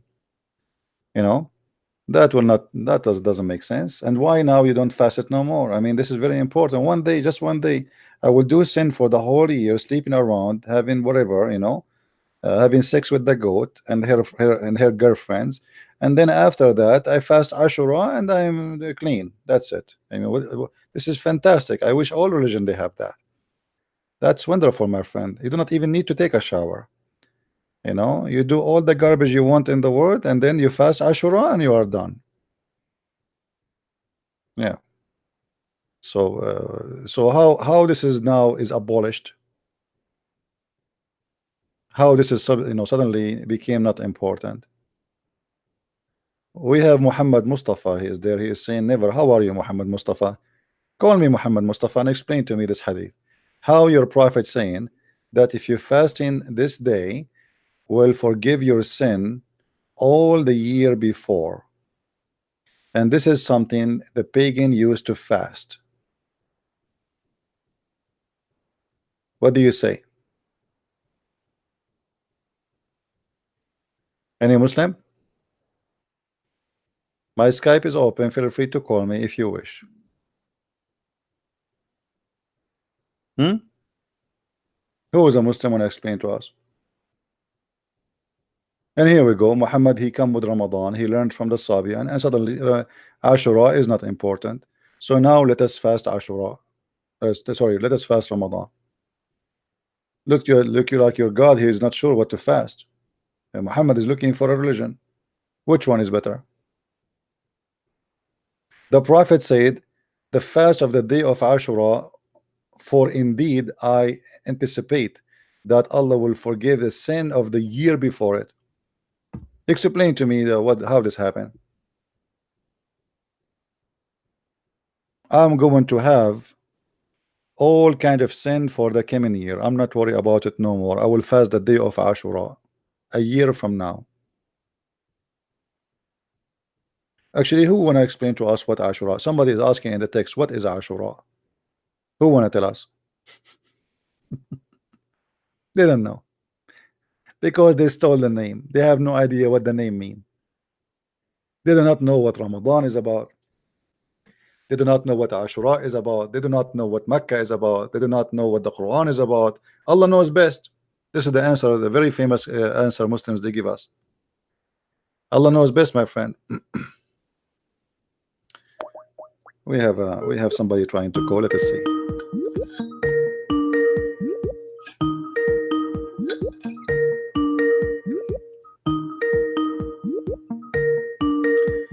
Answer, Abdul, answer. Do you hear me, Abdul? Yes, Abdul. All right, Abdul. So why if you fast in Ashura, Allah will forgive the sin of 1 year? Why not? No, tell me why. No. Don't tell me why not. Tell me why. I mean, what you did. If a guy he did not eat for a few hours, that is equivalent for all the sin you did in a year before. Because Allah is merciful. He wants to forgive. So I will go and rape women. I will go and rape women, and I will go and rape children, and I will go and kill and steal and do all kind of sin. And then what I do, I fast for 8 hours, and that will wipe my sin. Where is the wisdom? This is merciful, or this is a joke? Where he said it? It says in front of you. It says, forgive the sin of the year before it. All the sin. The sin. What is sin? Isn't it killing as a sin? Isn't it rape is a sin? Oh, I forgot you are a Muslim. Raping and killing is not sin for you. Did Allah see the punishment of killing? Or? My friend, it says forgive the sin. That's it. The sin is forgiven. The sin, all the sin is forgiven all the year. Not one sin, not two sin. The sin of a year. It's in front of us. You are lying, my friend. Read it. He didn't say rape, because in the verse of so what he will forgive you? Okay, guys, didn't say rape. Didn't say rape. It says sin. It says sins. The sins you commit last year. What people they commit sin? Give us the list. Like what? Like what? You sneeze? You ate your boogers? What is the sin which Allah will forgive you for the last year? What exactly? Give us a list of the sin. It's Allah. It's up to Allah to So to how you decide know? what- As long it's up to Allah, why you contradict yourself? A second ago you said to me it's not rape. So how you say it's not up to us? It's up to Allah now. Here we go. Allah he said the sin of the past year is gone. I will wipe it off for you. Who are you? He did not say some of the sin. Did he say some? Did he say some? He said the sin, all the sin. Allah. So Allah will forgive the sin of the year before it, all the sin of the year before it. He did not say some of the sins will be forgiven. He said the sin. That's it. It's an open apology for all the sin you have. Allah will wipe your sin out from your book. And it's Allah who knows it. Allah is all knowing. Your God is not all knowing. We spoke about many times. We told you and we showed you that Allah he said women have a sperm coming from their ribs, and this is cannot be from God all knowing. How God is all knowing? He said women have a sperm coming from their ribs. Explain to me. Explain to me why you worship Jesus who killed by his creation. Is this a good for you? That's a good point. So you are saying to me if Jesus was not killed by his creation, he should be God, correct? Yes. Okay, well that means Jesus in Islam is God, because in Islam the creation of Jesus were not able to kill Jesus. Do you see how foolish you are? So now you as a Muslim you should worship Jesus as God and spit at Muhammad. Your logic is clear. You no, don't take it back. You are the one who said that. You said if Jesus is God, how he can be killed by his creation? I said to you, so if he was not able to be killed by his creation, he will be God. You said yes. Okay. Well, in Islam, the creation of Jesus were not able to kill him, so Jesus must be God according to Islam. You don't speak him in your nose. You are the one who said that. You are the one who everybody heard you. Everybody is laughing. It's you who said to me how you can worship Jesus. How many times I need to repeat it? Why Muslims are my friend? Let us fast Ashura now. Let us fast Ashura. So my sin and your sin will be forgiven. What you did, what the sin you think Allah will forgive you? What the sin Allah will forgive to you in the last year if you fast Ashura? Give me the list. Like what? You stole candies from the grocery store? What is the sin Allah will forgive you for the last year if you do Ashura? It's Allah to decide, not you. This is not a question. You see, no, it's Allah. Allah decide already. Allah he said the sin. It's you who decided that. It's not all the sin. So as long you are the one who made the decision, then you tell me what is the sin will be forgiven. It is Allah to decide. So why? How? You see, you keep saying to me Allah to decide, but Allah he said the sin, all the sin. He didn't say some of the sin. Did you see there it says some of the sin? All the sin that he decided. I can't even hear you, man. Go on. Let the man of the house call me. Let your mom call me.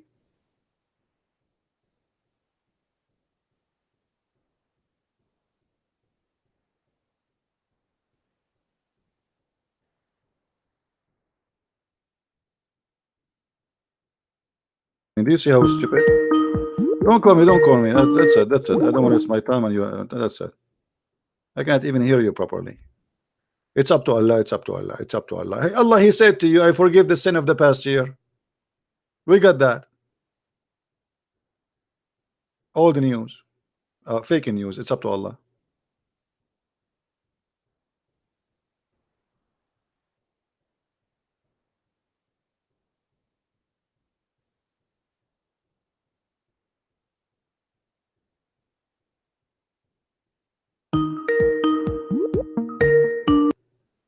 Why you are calling me Abdul? Are you going to tell me what is the list of the sin I will forgive you or not? Why did Jesus worship one God and you worship three gods? Here we go. Here. You can't even answer me about your religion. Why you talk about something you don't understand? Jesus worship. Okay, I want to show you. I want to show you something in the Quran. I want to show you something in the Quran. Does the Quran says that those who don't worship Jesus they are kuffar? Show me this. Why your God? Why Jesus worship the Father and you worship? Well, we believe in the Trinity. The Son he speak to the Father. Your God when he worship. Muhammad Hijab he says Allah he pray. Muhammad Hijab he said Allah he pray. Allah he pray to who? Jesus he pray to the Father. You Muslims your Allah pray to who? To his Father? Huh? Why worship? Answer.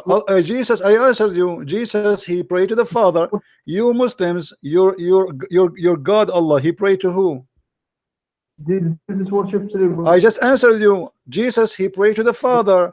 So your God Allah, what's wrong with you? I answered you. Jesus he prayed to the Father. We believe in the Trinity. We believe in the Trinity, Abdul. Your God he pray on Muhammad. He prayed to who? Go to Ibn Kathir. He will explain Go to Ibn Kathir. you. Go to Ibn Kathir. What Yes. Ibn Kathir will do? You remember last time I showed you Ibn Kathir, you don't accept it? Huh? Ibn Kathir. Okay, hold on. explain this If I verse. show you Ibn Kathir, if I show you Ibn Kathir, are you willing to accept what Ibn Kathir will say, which is going to get you Muslim busted? Can I answer? Yes, can you answer? Yeah. Are you going to accept Ibn Kathir? Do you promise me? Yes.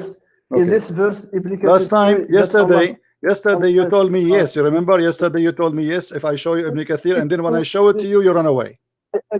I agree When with I show all it to of you, when I show it to you about Adam will not, Adam did not forget. You know, you I you agree ran with away. you. You went to At-Tabari. You went to At-Tabari. You remember? You both- So now listen. If I show you from Ibn Kathir, do you swear by Allah you will not swallow your tongue?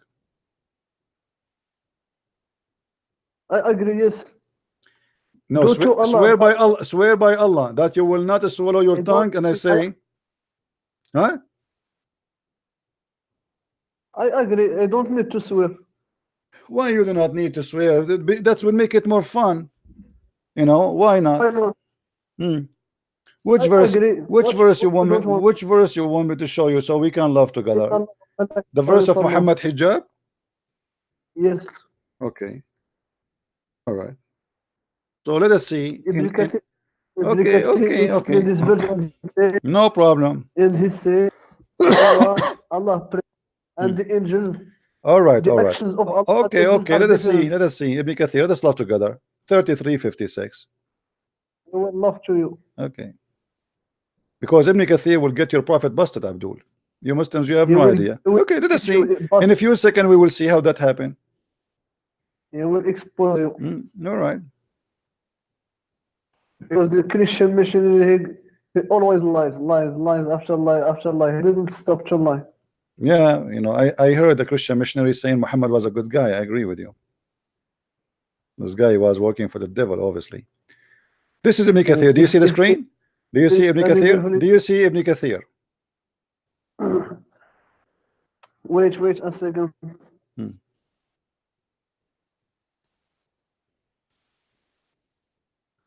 Which verse is this?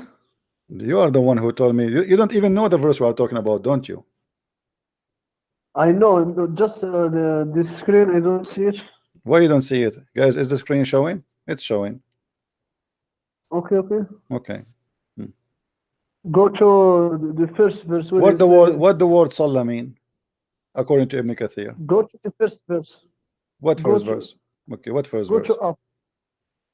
What The verse where he says, what is the first verse you want? What verse? no, the verse that إِنَّ اللَّهَ وَمَلَائِكَتَهُ يُصَلُّونَ. It's until now is not showing in the page. Here we go. I'm looking for it. Let us see. Allah wa malaikatahu yusalluna ala nabi. Where is the verse?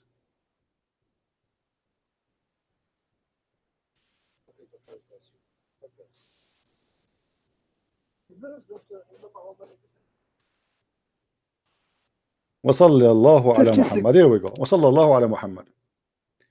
No, Read the with me. verse of the Quran. 50, The verse from the Quran. Okay, here we go. The verse from the Quran. Unbelievable. It's chapter 33, verse number 56. Here we go. Okay. Read it for me.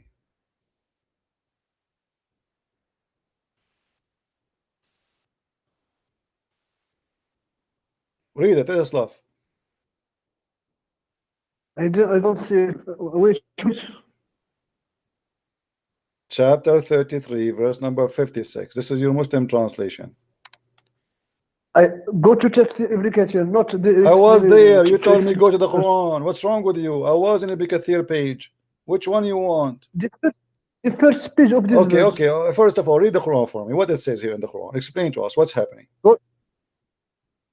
Ibn Kathir, in this verse, he see that Allah he praise. It is not prayer, praise, and the angels. Praise, guys. Allah he send- praise. What praise mean? What praise mean?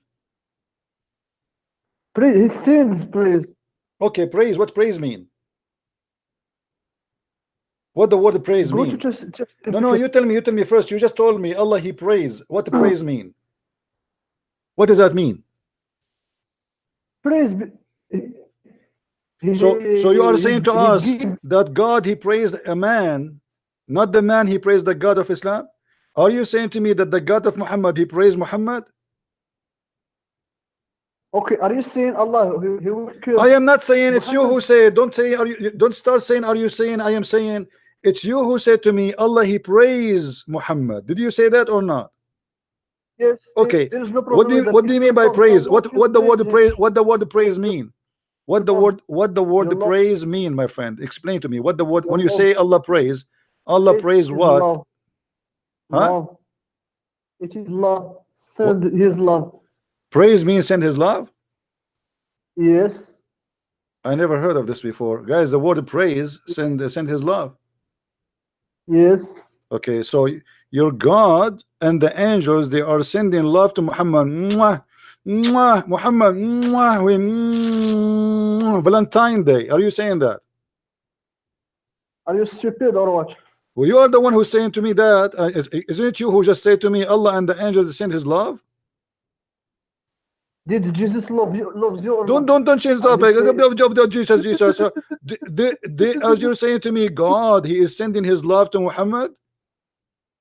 what's the problem with that? Well, the Are you problem saying that Jesus? Muhammad became God because if Jesus God, spoke different. if God praising Muhammad, that's mean He is God. That's mean Muhammad is God. No, no different. Did My, Jesus say Abdul, who is the love? one? Do your God praise you? Yes, Where? Show me. Your God, He praise you. he loves me. He loves you. No, this isn't. It says you said to me, He praised you. Yes, which means he loves me because Allah said he Abdul, loves let us get you the busted. Let believers. us get you busted. Shut up, shut up. Look, it says Allah and His angels. This is the Muslim translation. In Arabic, it says yusallun. What yusallun mean? Give me the word. Be Are honest. you What the better what? than Ibn Kathir? Are you better Well, than let me ask are you: you Are you understand are you more better than than Ibn Kathir? Ibn Kathir yesterday when you asked me about Adam? Are you better than him? I agree with him.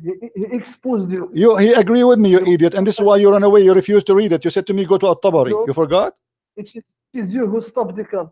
Okay. Do you You want don't want to do you want me to go there again and force you to read?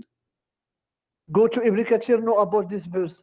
Oh, what Before about the verse jump yesterday? Okay, here we go. We will go to Ibn Kathir about this verse. Let us love together. This is Ibn you will Kathir laugh about. Hold on.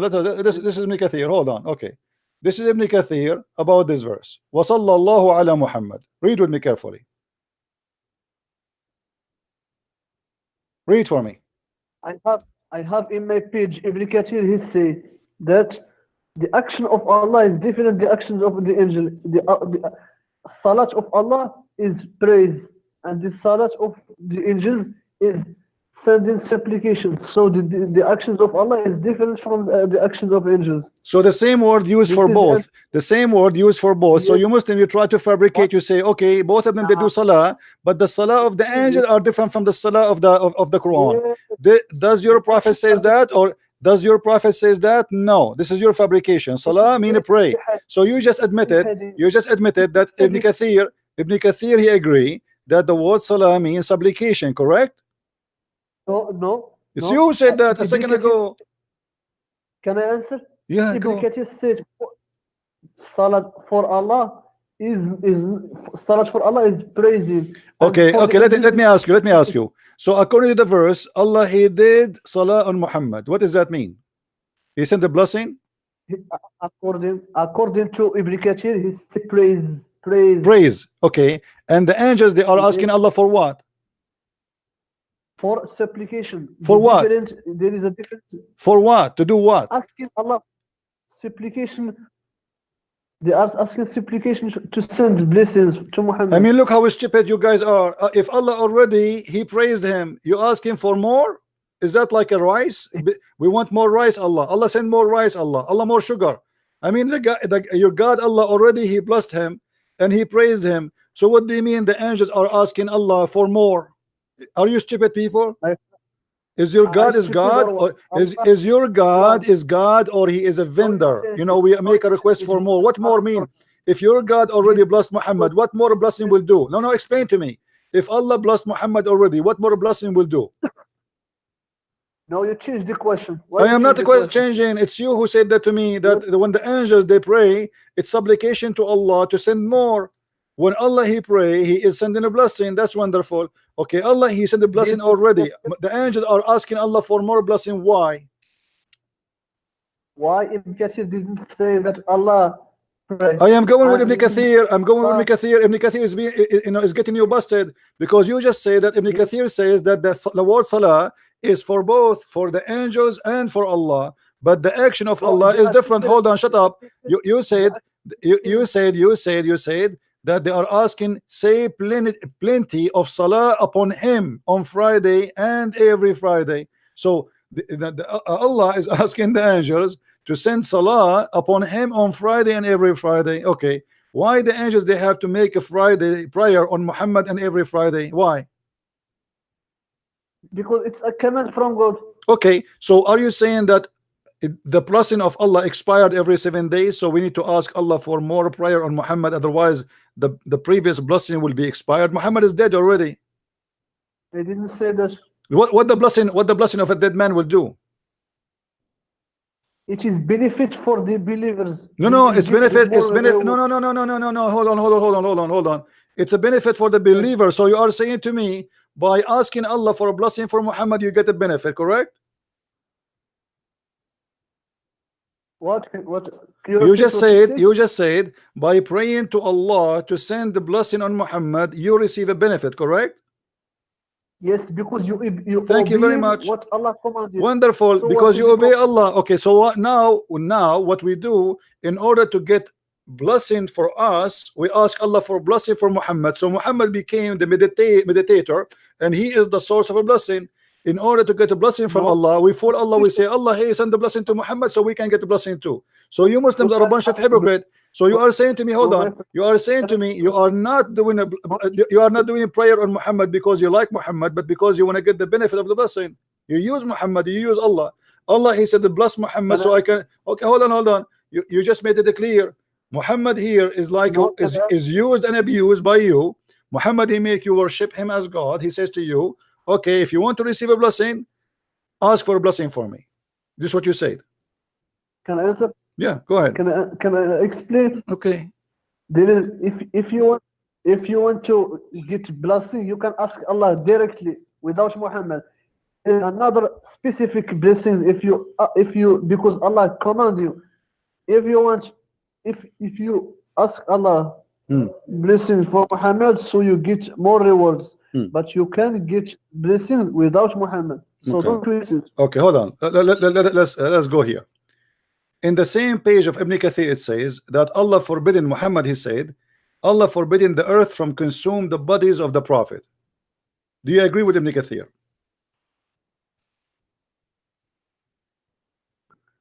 Where is this? Ibn Kathir, the same page we are reading from. Show me. إن الله حرم على الأرض أن تأكل أجساد الأنبياء. Do you agree? I don't see it. Wait. Some people see it. Why you don't see it? It's a different time. Difference in time. Okay. Well, I told you to it in Arabic, so you have no choice to say it's not there. Anyway, you know the hadith. So do you agree with this?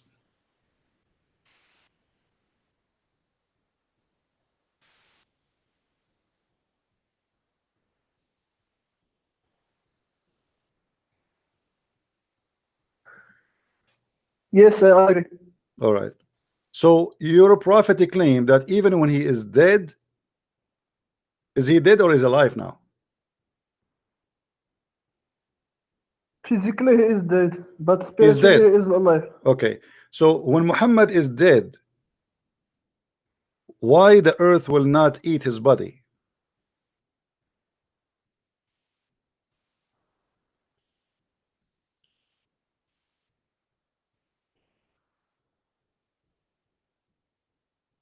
Isn't it the Quran says? Isn't it the Quran says? وَكُلٌّ مَنْ عَلَيْهَا فَانٍ.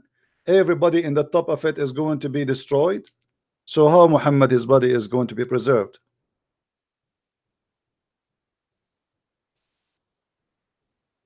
Here he didn't say all the prophets. It depends on the prophet. Okay, so He didn't Muhammad, say all. but so Muhammad himself, his body will be preserved, correct? No, he talked about the spiritual body, not physical body. The spiritual body. Abdul, it says body. Have you ever heard of a spiritual body? Are you stupid or what? Yes, yes, It says yes. body. Ashad, ashad, ashad. You speak Arabic? You claim you speak Arabic, right? It says ashad. Yes. Ashad mean physical body, not spiritual. It can be mean also. It can be spiritual no. body. It cannot be. It cannot be. Don't play games. It says bodies. So your prophet, he claimed that the ground will not consume the flesh of a prophet. Do you agree with that or not? Is this a hadith or a commenter? This is Ibn Kathir, the page you told me. I don't know. I have no idea. You are the one who told me to go to Ibn Kathir. I have Ibn Kathir in front of me, and you said you accept, you swear, you accept whatever you say.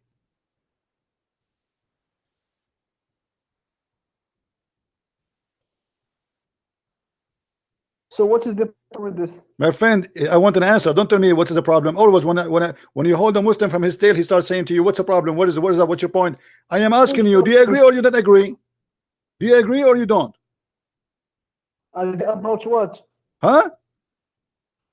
Agree about what? Agree about what? So what I'm repeating for you the question for many time. Do you agree that the body of the prophet will not be consumed after death? Yes or no? He will be concerned. He will be consumed. So anyone who say the opposite is a liar, right? No, he can't change his statement because here he didn't. He is not the prophet who see it. Is not what? It's not the prophet who see this. Who see that? This is not the question. Because This is not the question. You agree that the prophet body is going to be consumed? Yes or no? yes, Yes. Okay, guys. He said the prophet body will be consumed. So if Muhammad he said the opposite, is a liar. So why you are saying Ibn Kathir? You agree with him? Ibn Kathir is the one who's saying that. Ibn Kathir is the one Ibn saying Kathir, that Allah he forbid the earth to consume the body of the prophet. Allah forbid the earth to consume the body of the prophet. he maybe is wrong. So okay, he is maybe wrong. Okay, what about your prophet? Is he wrong too? No, the prophet is not wrong. Okay, because the prophet he said the same. Here we go. Now let us see what you will do. You will run away. You said, you see, you are the one who said you accept Ibn Kathir. When we show you something funny about Ibn Kathir, you said I don't accept it, he's wrong. Now what you will say Muhammad is wrong. This is a hadith and this is sahih. Even Muhammad he claimed that you have to pray on me. You see, you Muslim, you say that the word salah does not mean praying to Muhammad. But as you see, it's a proving that this is a prayer you made to Muhammad. Read with me carefully what the hadith is saying.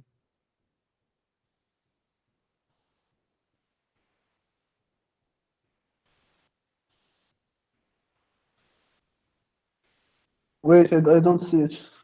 Wait.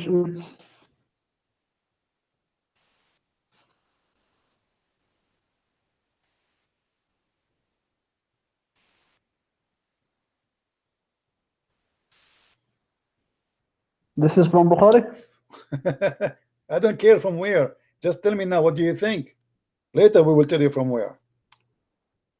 You said this is wrong. Everybody heard you. Are you going to change? You will swallow your tongue again. How you say that we ask Allah, we send the prayer to Allah, but your prophet saying no, you send the prayer to me. All your prayer will be supplicated to me. Read it. So the prayer you make is not for Allah, it's for your God Muhammad.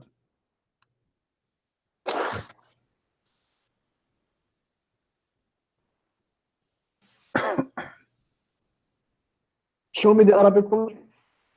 Show me the Arabic one. How much you pay to show you?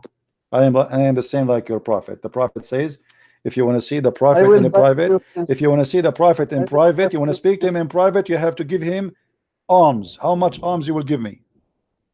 Just do whatever sin. How much alms you will give me to show you to you in Arabic? I am like Muhammad. I want to do business now. What kind of a prophet? I will dive He will not answer you to- unless you pay him. I will be nice for you this time, but next time I will charge you. Here we go. This is in Arabic. I It will says, dive you know, قال النبي صلى الله عليه وسلم. Let me read for you in Arabic because your Arabic is funny, you Moroccan boy.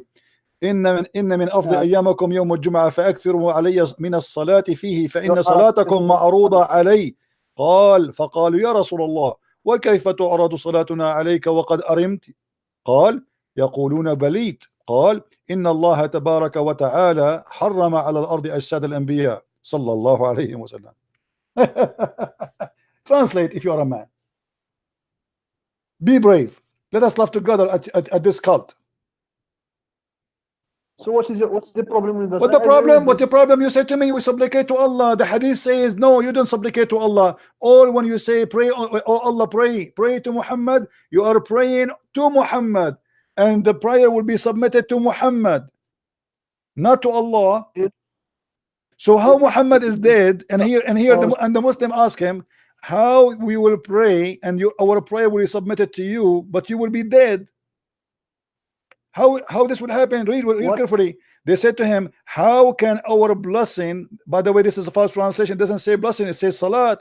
How our salah be submitted to you when your body is decayed, which means because you're dead. He said, Allah has forbid the earth from consuming the body of the prophet. So your prophet claim that all the prayer of you make is going to come to him in the grave and submitted to him. What if I Guys, we might lose electricity. We have a very crazy storm. Oh boy. There is another hadith that explains this. What is that? If we lose electricity, Abdul, are you going to answer or not? Do you hear the thunder? There is another hadith that explains this. Okay, guys, just go. There's a hadith explain this, and then we read the other hadith. Guys, a hadith will explain the hadith. They explain the hadith. Give me the hadith. Send it to me so we can laugh. I will give you 10 hours to send it to me. The man is dead in the grave, and he claimed that your prayer will be submitted to him. And yet you claim, you lie to us. You say, Allah he pray for, not to. The fact all the prayer is praying for Muhammad, to Muhammad, for the benefit of Muhammad. All the prayer you do is going to be sent for your God Muhammad. Let us hope we will not lose electricity. Very strong wind. Actually, I like the sound of the wind.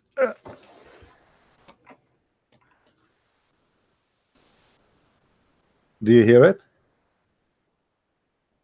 Man, the wind is going crazy. I hope no tree will fail in my place. What is that? Wow.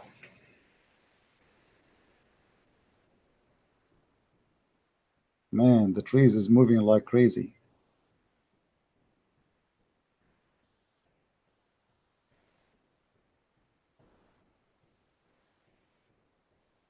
Oh boy.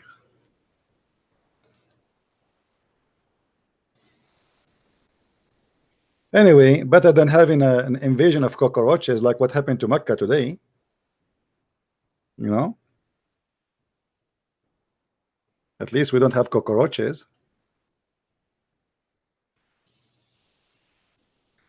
Allah protect no one. He can't protect his Muhammad. Muhammad, he died, by the way.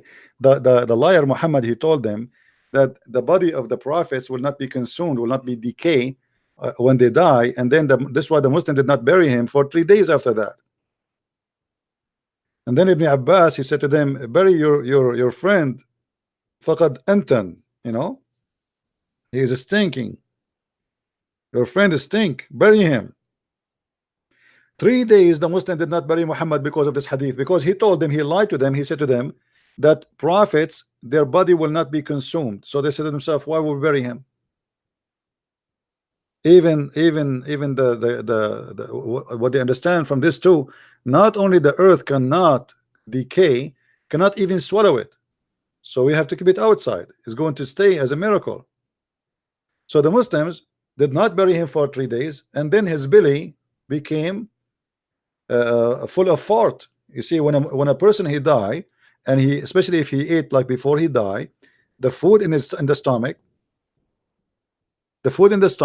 will start making gas, and then his belly will grow and grow and grow, and then he start farting. So Muhammad, he died. They did not bury him for 3 days because of this. What he said to them, don't worry, be happy. If I die, my body will not be decay. So, you know, he's claiming to be like his Jesus. He will come back from death. And now we ask him, you see, he is the one who said to me, go to Ibn Kathir. Ibn Kathir, he mentioned the same story. And now he don't like Ibn Kathir no more. Ibn Kathir is wrong. This is the game the Muslims they play. They jump from place to place to place to place. It's like a zoo. Well done. Okay, guys, we have a person. He gave us donation, Billy. Well done, $10. Man, if well done $10, what if I make it burned? How much is going to be? Thank you for those who make donation. Well done, well done, my friend. Everything we do is well done, everything, and this is why the Muslims, they are in chaos. Did you notice how many Muslims left Islam just last month? Isn't it every day an average of 2, sometimes even more, leave Islam? I don't know how many to count. And not only that, this is beside those are live on air. This is not the one. I did not count those who would send me messages in Skype saying we want to leave Islam. So it is not only well done, it's beyond well done. Islam is very stupid, and this is what we arm you with. So they cannot lie to you, they cannot lie to your kids, and they cannot fool you no more. Now, who is a Muslim wanna call us? Somebody he is honest at least for a second. Yeah, sure. I will post the link. Actually, sometimes the admin, and by the way, this is Sahih Hadith. You cannot say this is weak, huh? You know the game. You know Sahih weak, vitamin A, B, D, C. You know they cannot play this game. But anyway, even this one is Sahih. I will not be surprised if a year from now they will say it's weak. All those hadith, they were Sahih for centuries. And when we start getting them busted, they start saying it's weak, it's weak, it's weak, weak, weak, weak, weak, weak. Oh boy. Don't call Zakir Naik. I cannot call Zakir Naik no more. He get a restriction order from the court and not to call him no more. You know, because he said that's you know, he's very handsome. There's one of you, I don't know if you know the channel of Unmasking the Fool. He made a video of Zakir Naik. I'm calling him. Go watch it. It's a cartoonic video. It's very funny. Zakir Naik was singing I am sexy and I know it.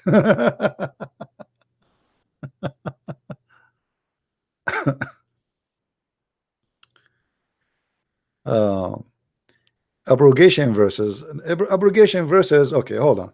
You see, the Muslims, they have something funny just to cover the madness of the Quran being corrupt. So they say to you, there's verses abrogated by recitation, but not by practice. I mean, what is the wisdom of such a thing? Abrogated by recitation, but not by practice. As long you will practice it, how you can practice something you cannot recite? I mean, shouldn't we have the law so we can follow the law? What is the wisdom if the law is still into existence and you say to me, we abrogate the recitation but not the practice? Simply, all what happened, they do not know the recitation anymore. There is many contradiction. So they decide to leave the recitation and to keep what they are sure from, which is the practice. Otherwise, why you want to say to me, or as an example, this hadith here. The hadith about the goat. Every Muslim knew that the stoning to death verse was in the Quran. And the 10 times breastfeeding for adult was in the Quran. Okay, and now they say to us, look in this hadith. that the 10-time breastfeed for adult is abrogated by 5-time reading, but 5-time breastfeeding. Where we can find the 5-time?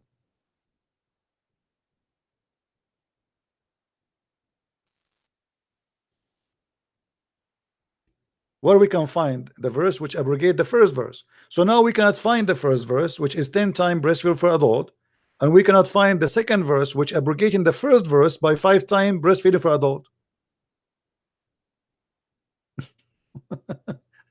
All of this happened because they are trying to explain why we don't have it no more. Simply the answer is there in front of you. The goat ate it. And you know, let us assume that this story according to Muslims is true. As long the goat ate it. Okay, what about the Muslim? They say to us the Quran preserved in their chest. The goat ate the papers, did not eat the chest of the Muslims. So what about you give us the verse? You know what I mean? The goat ate the pages of the Quran. We got that. But did the goat eat Aisha too? Did the goat eat Umar? Did the goat eat Abu Bakr? What is the verse? Let us say I have a verse. It says that Jesus said, not everyone says to me, Lord, Lord, will enter the kingdom of my Father. And I goat ate that verse. But I know the verse. I will write it again.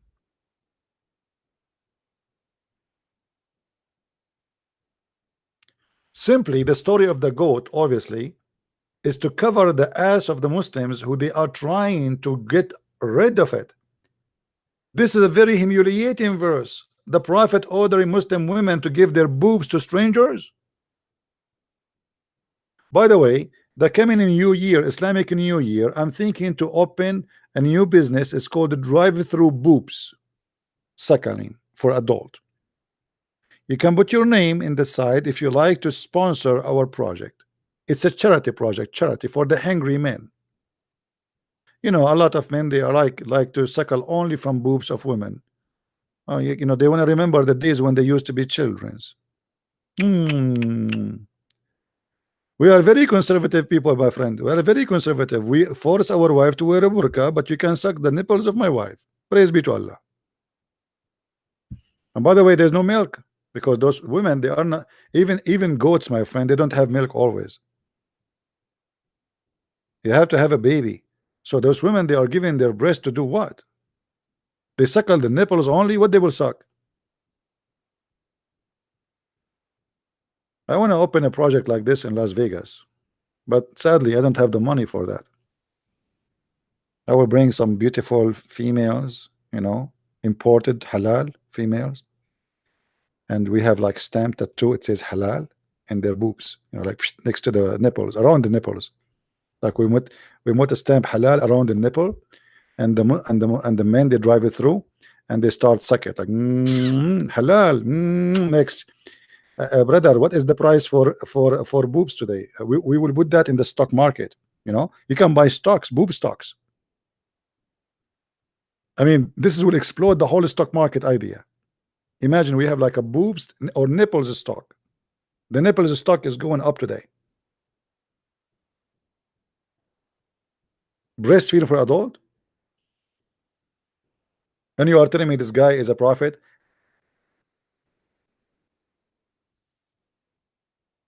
Obviously, he is a prophet. I mean, come on.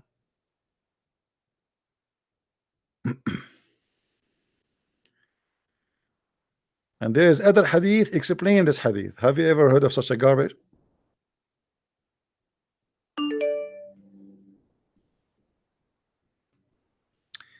You have to text me before you can call me, my friend, to avoid the stupid calls.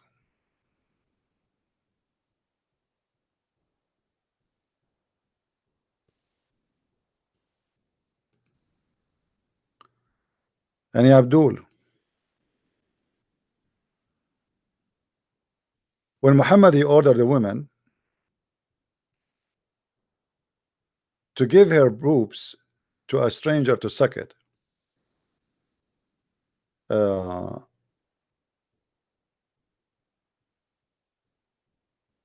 Don't you Muslims have like a little brain to think and ask yourself what kind of a prophet he will give such an order? I mean, what is that? Since when? Since when? That is a solution for a man not to thinking about a woman in a dirty way. I never heard that men they will stop thinking dirty if a woman she show her breast. That's a magical idea actually. I mean, obviously Muhammad he invented a lot of stuff. And the funny in the story, the woman she said to Muhammad, "How I'm going to breastfeeding and he's a grown man." I wish at that time there's a camera so we can see how her face looked like. Honestly.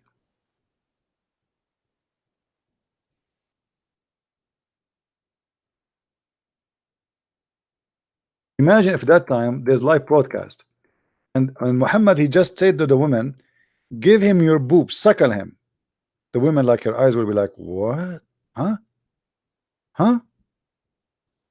What? How I'm going to suckle him? How I can suckle him and he is a grown up man?" Isn't it obvious that your prophet is making fun of you?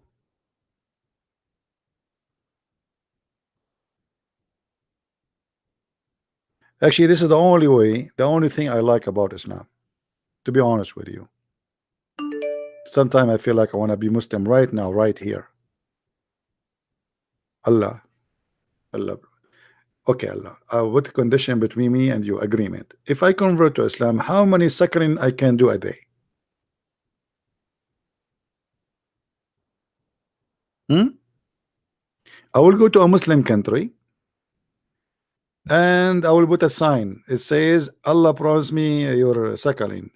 And by the way, they are conservative women. They will not shake hands with me. I can only shake their boobs and suckle their boobs. We have to be honest here. Very conservative society. Be careful. Don't break the Sharia law, brother. You cannot shake hands with them. You can shake their boobs. Come on.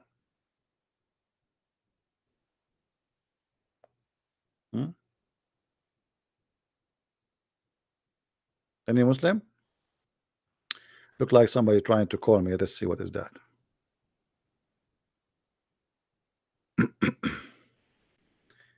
This guy is saying to me, "Son of Muta." A Muslim saying to me, "Son of Muta." Answer, answer. La ilaha illallah Muhammadur Rasulullah. What is that?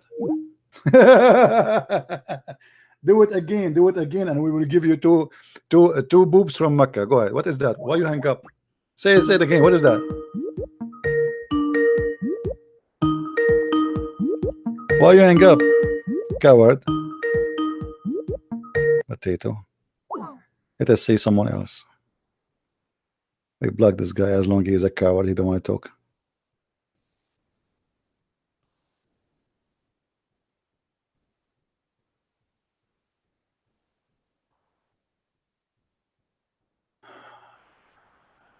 An ex-Muslim.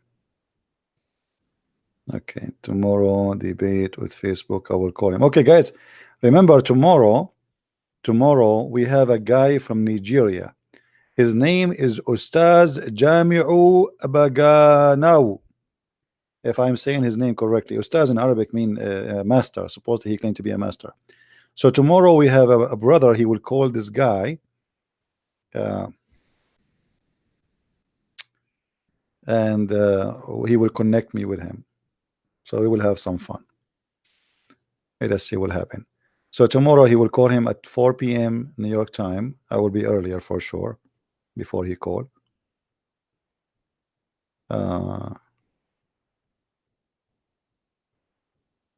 Somebody send me messages, says suck a breast, they are salty.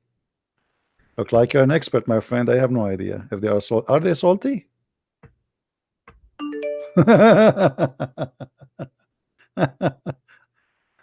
Okay.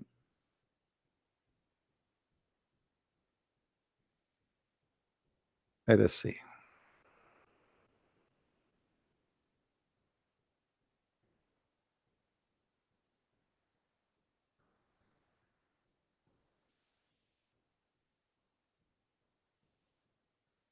All right.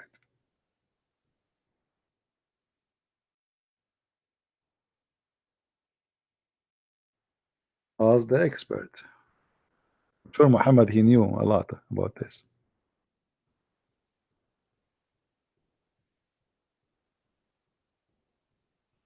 Okay. Any Muslim here would like to call us? Mayday, Mayday. Anyone?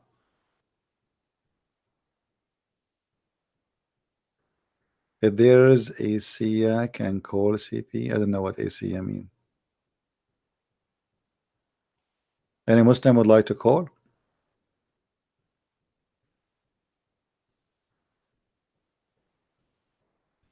Muhammad Mustafa is busy now. He is doing suckling.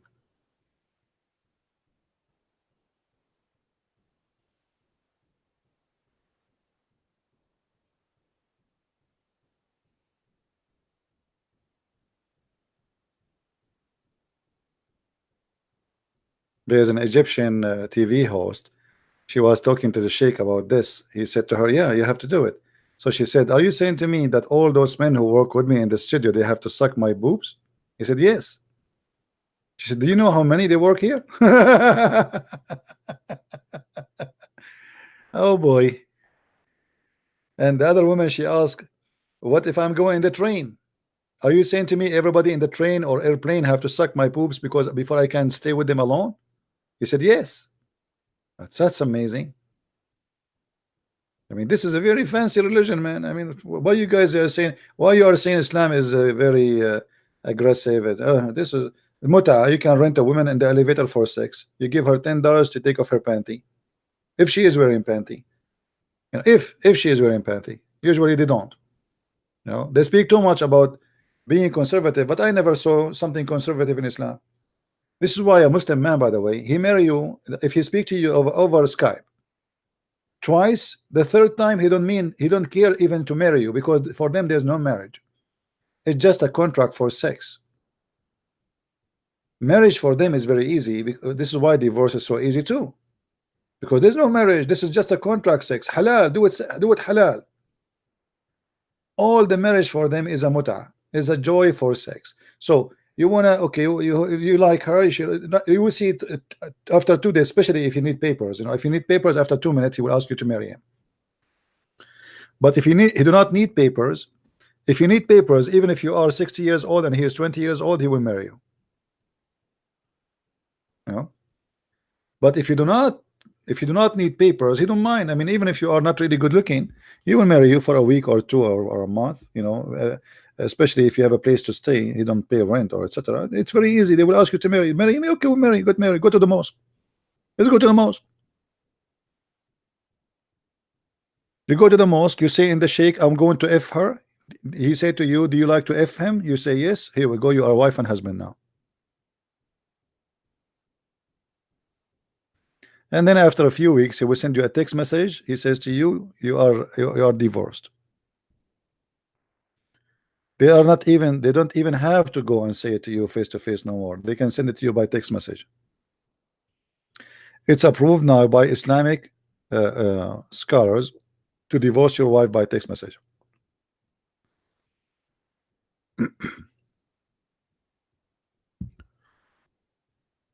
Do we have any Abdul? No, the idea of marrying many women, because simply women is just as for the joy of sex. If you love a woman, you stay with one woman. What the point of having many? Unless you are just having a sex party. You know, the Muslim, they speak about, like, some people, they have a threesome, right? Well, Muslim, they have fivesome.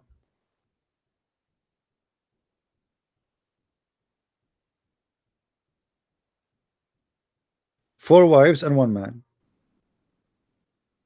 Muhammad, actually, he used to sleep with all his wives in less than 20 minutes, supposedly, according to Muslims. Let me show you the hadith.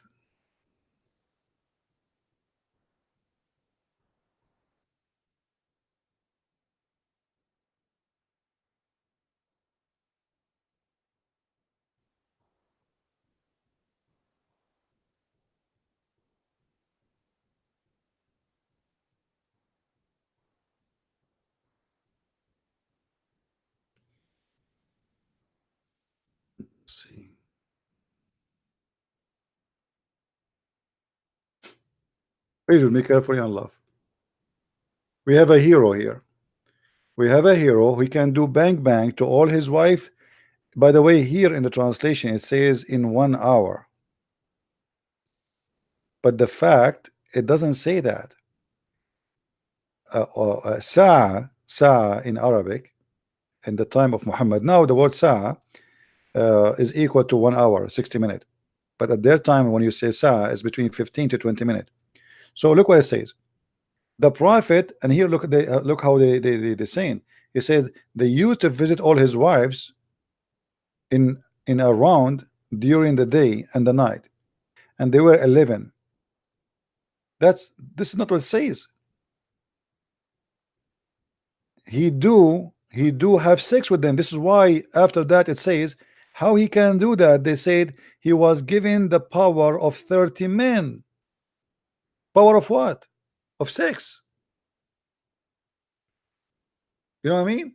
This is not about he go around to visit them. He go around to F them in 1 hour, which is equal to 15 to 20 minutes. Sa'a in Arabic at that time is equal to 20 minutes maximum. So the prophet, he used to go around and he F all his wives in less than 20 minutes. In order to do that, they have to be in one room. Because if they are in, let's say here he's saying they are 11 women at that time.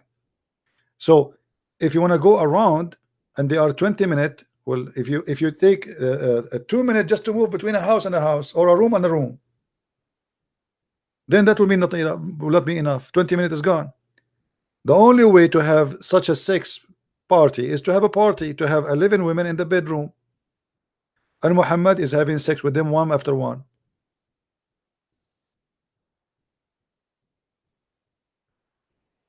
All right. Well, somebody sent me. Oh, okay. Oh, somebody sent me a link here. Somebody, he made this channel. Let us help subscribe to this channel then. Oh, this guy, he have a lot of videos, a lot of a graphic. Look like he's very good in graphic. Let me post the link for you guys. You can subscribe to his videos, and they are funny. He used my videos to make like, you know, to make a point. But where is the video of Zakir Naik singing? I don't know.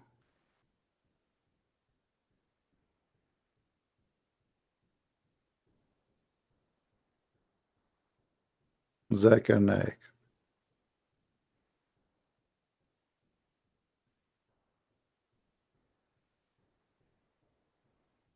I think maybe this one. Yeah, here we go. Zakir Naik is sexy and he know it. Actually, I saw this movie. I was dying laughing.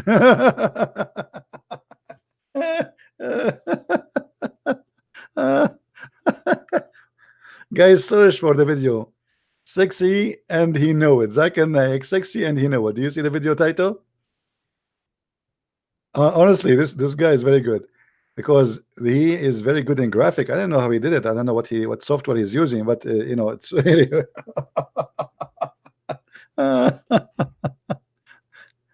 okay.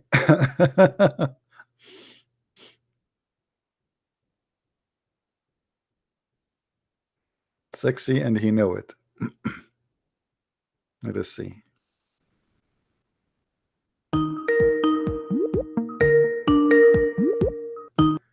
Don't call me kid. Oh, he's playing the music. Yeah, this is why I will not play it here, because there's a music. I don't know if the music you can copy the link. Here we go. I will copy the link and I will share it with you.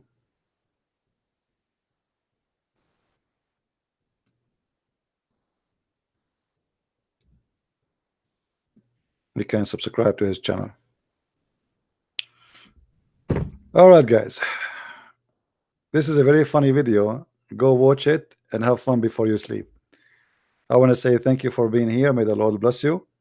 And tomorrow we are going to have supposedly a debate with the guy. He's called himself Ustaz Sheikh, whatever his name, and from Nigeria. So let us see what will happen tomorrow. I'm sure it's going to be fun. So we will open maybe an hour before the debate. I don't want to call it debate. I mean, this guy obviously do not know anything. He claimed to be a sheikh. Hold on, let me show you his picture. Let me see how this guy, who is this guy? I will search his name.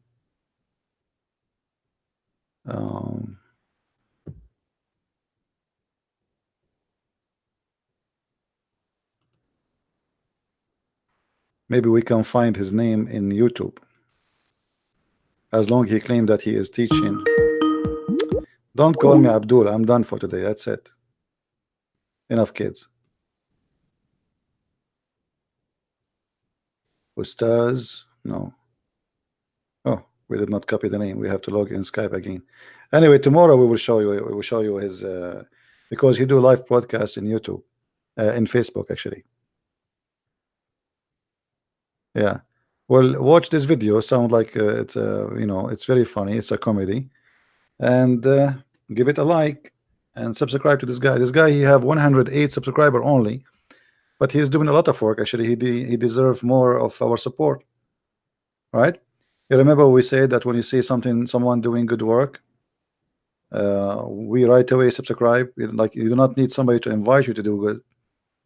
He is, imagine, to make this video, actually, I wonder how much time it took him. It's 8-minute video, but I am sure it took him a lot of time. I don't know how many hours it took him to finish this video. So he spent maybe 10 hours to finish it, because he made a graphic and cartoon, and then he got 108 subscriber only.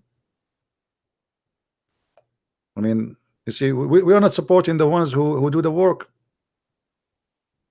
You know what I mean? Why the Muslim, when they make something, right away, a Muslim, when he see a Muslim video, right away he subscribe, right away he give a like, right away. We don't support each other. Like, here we go, this poor guy giving all his time and doing all this work, and 108 subscriber. If you do not work in a graphic before, if you do not know how long it take, how much work of time, it's a lot.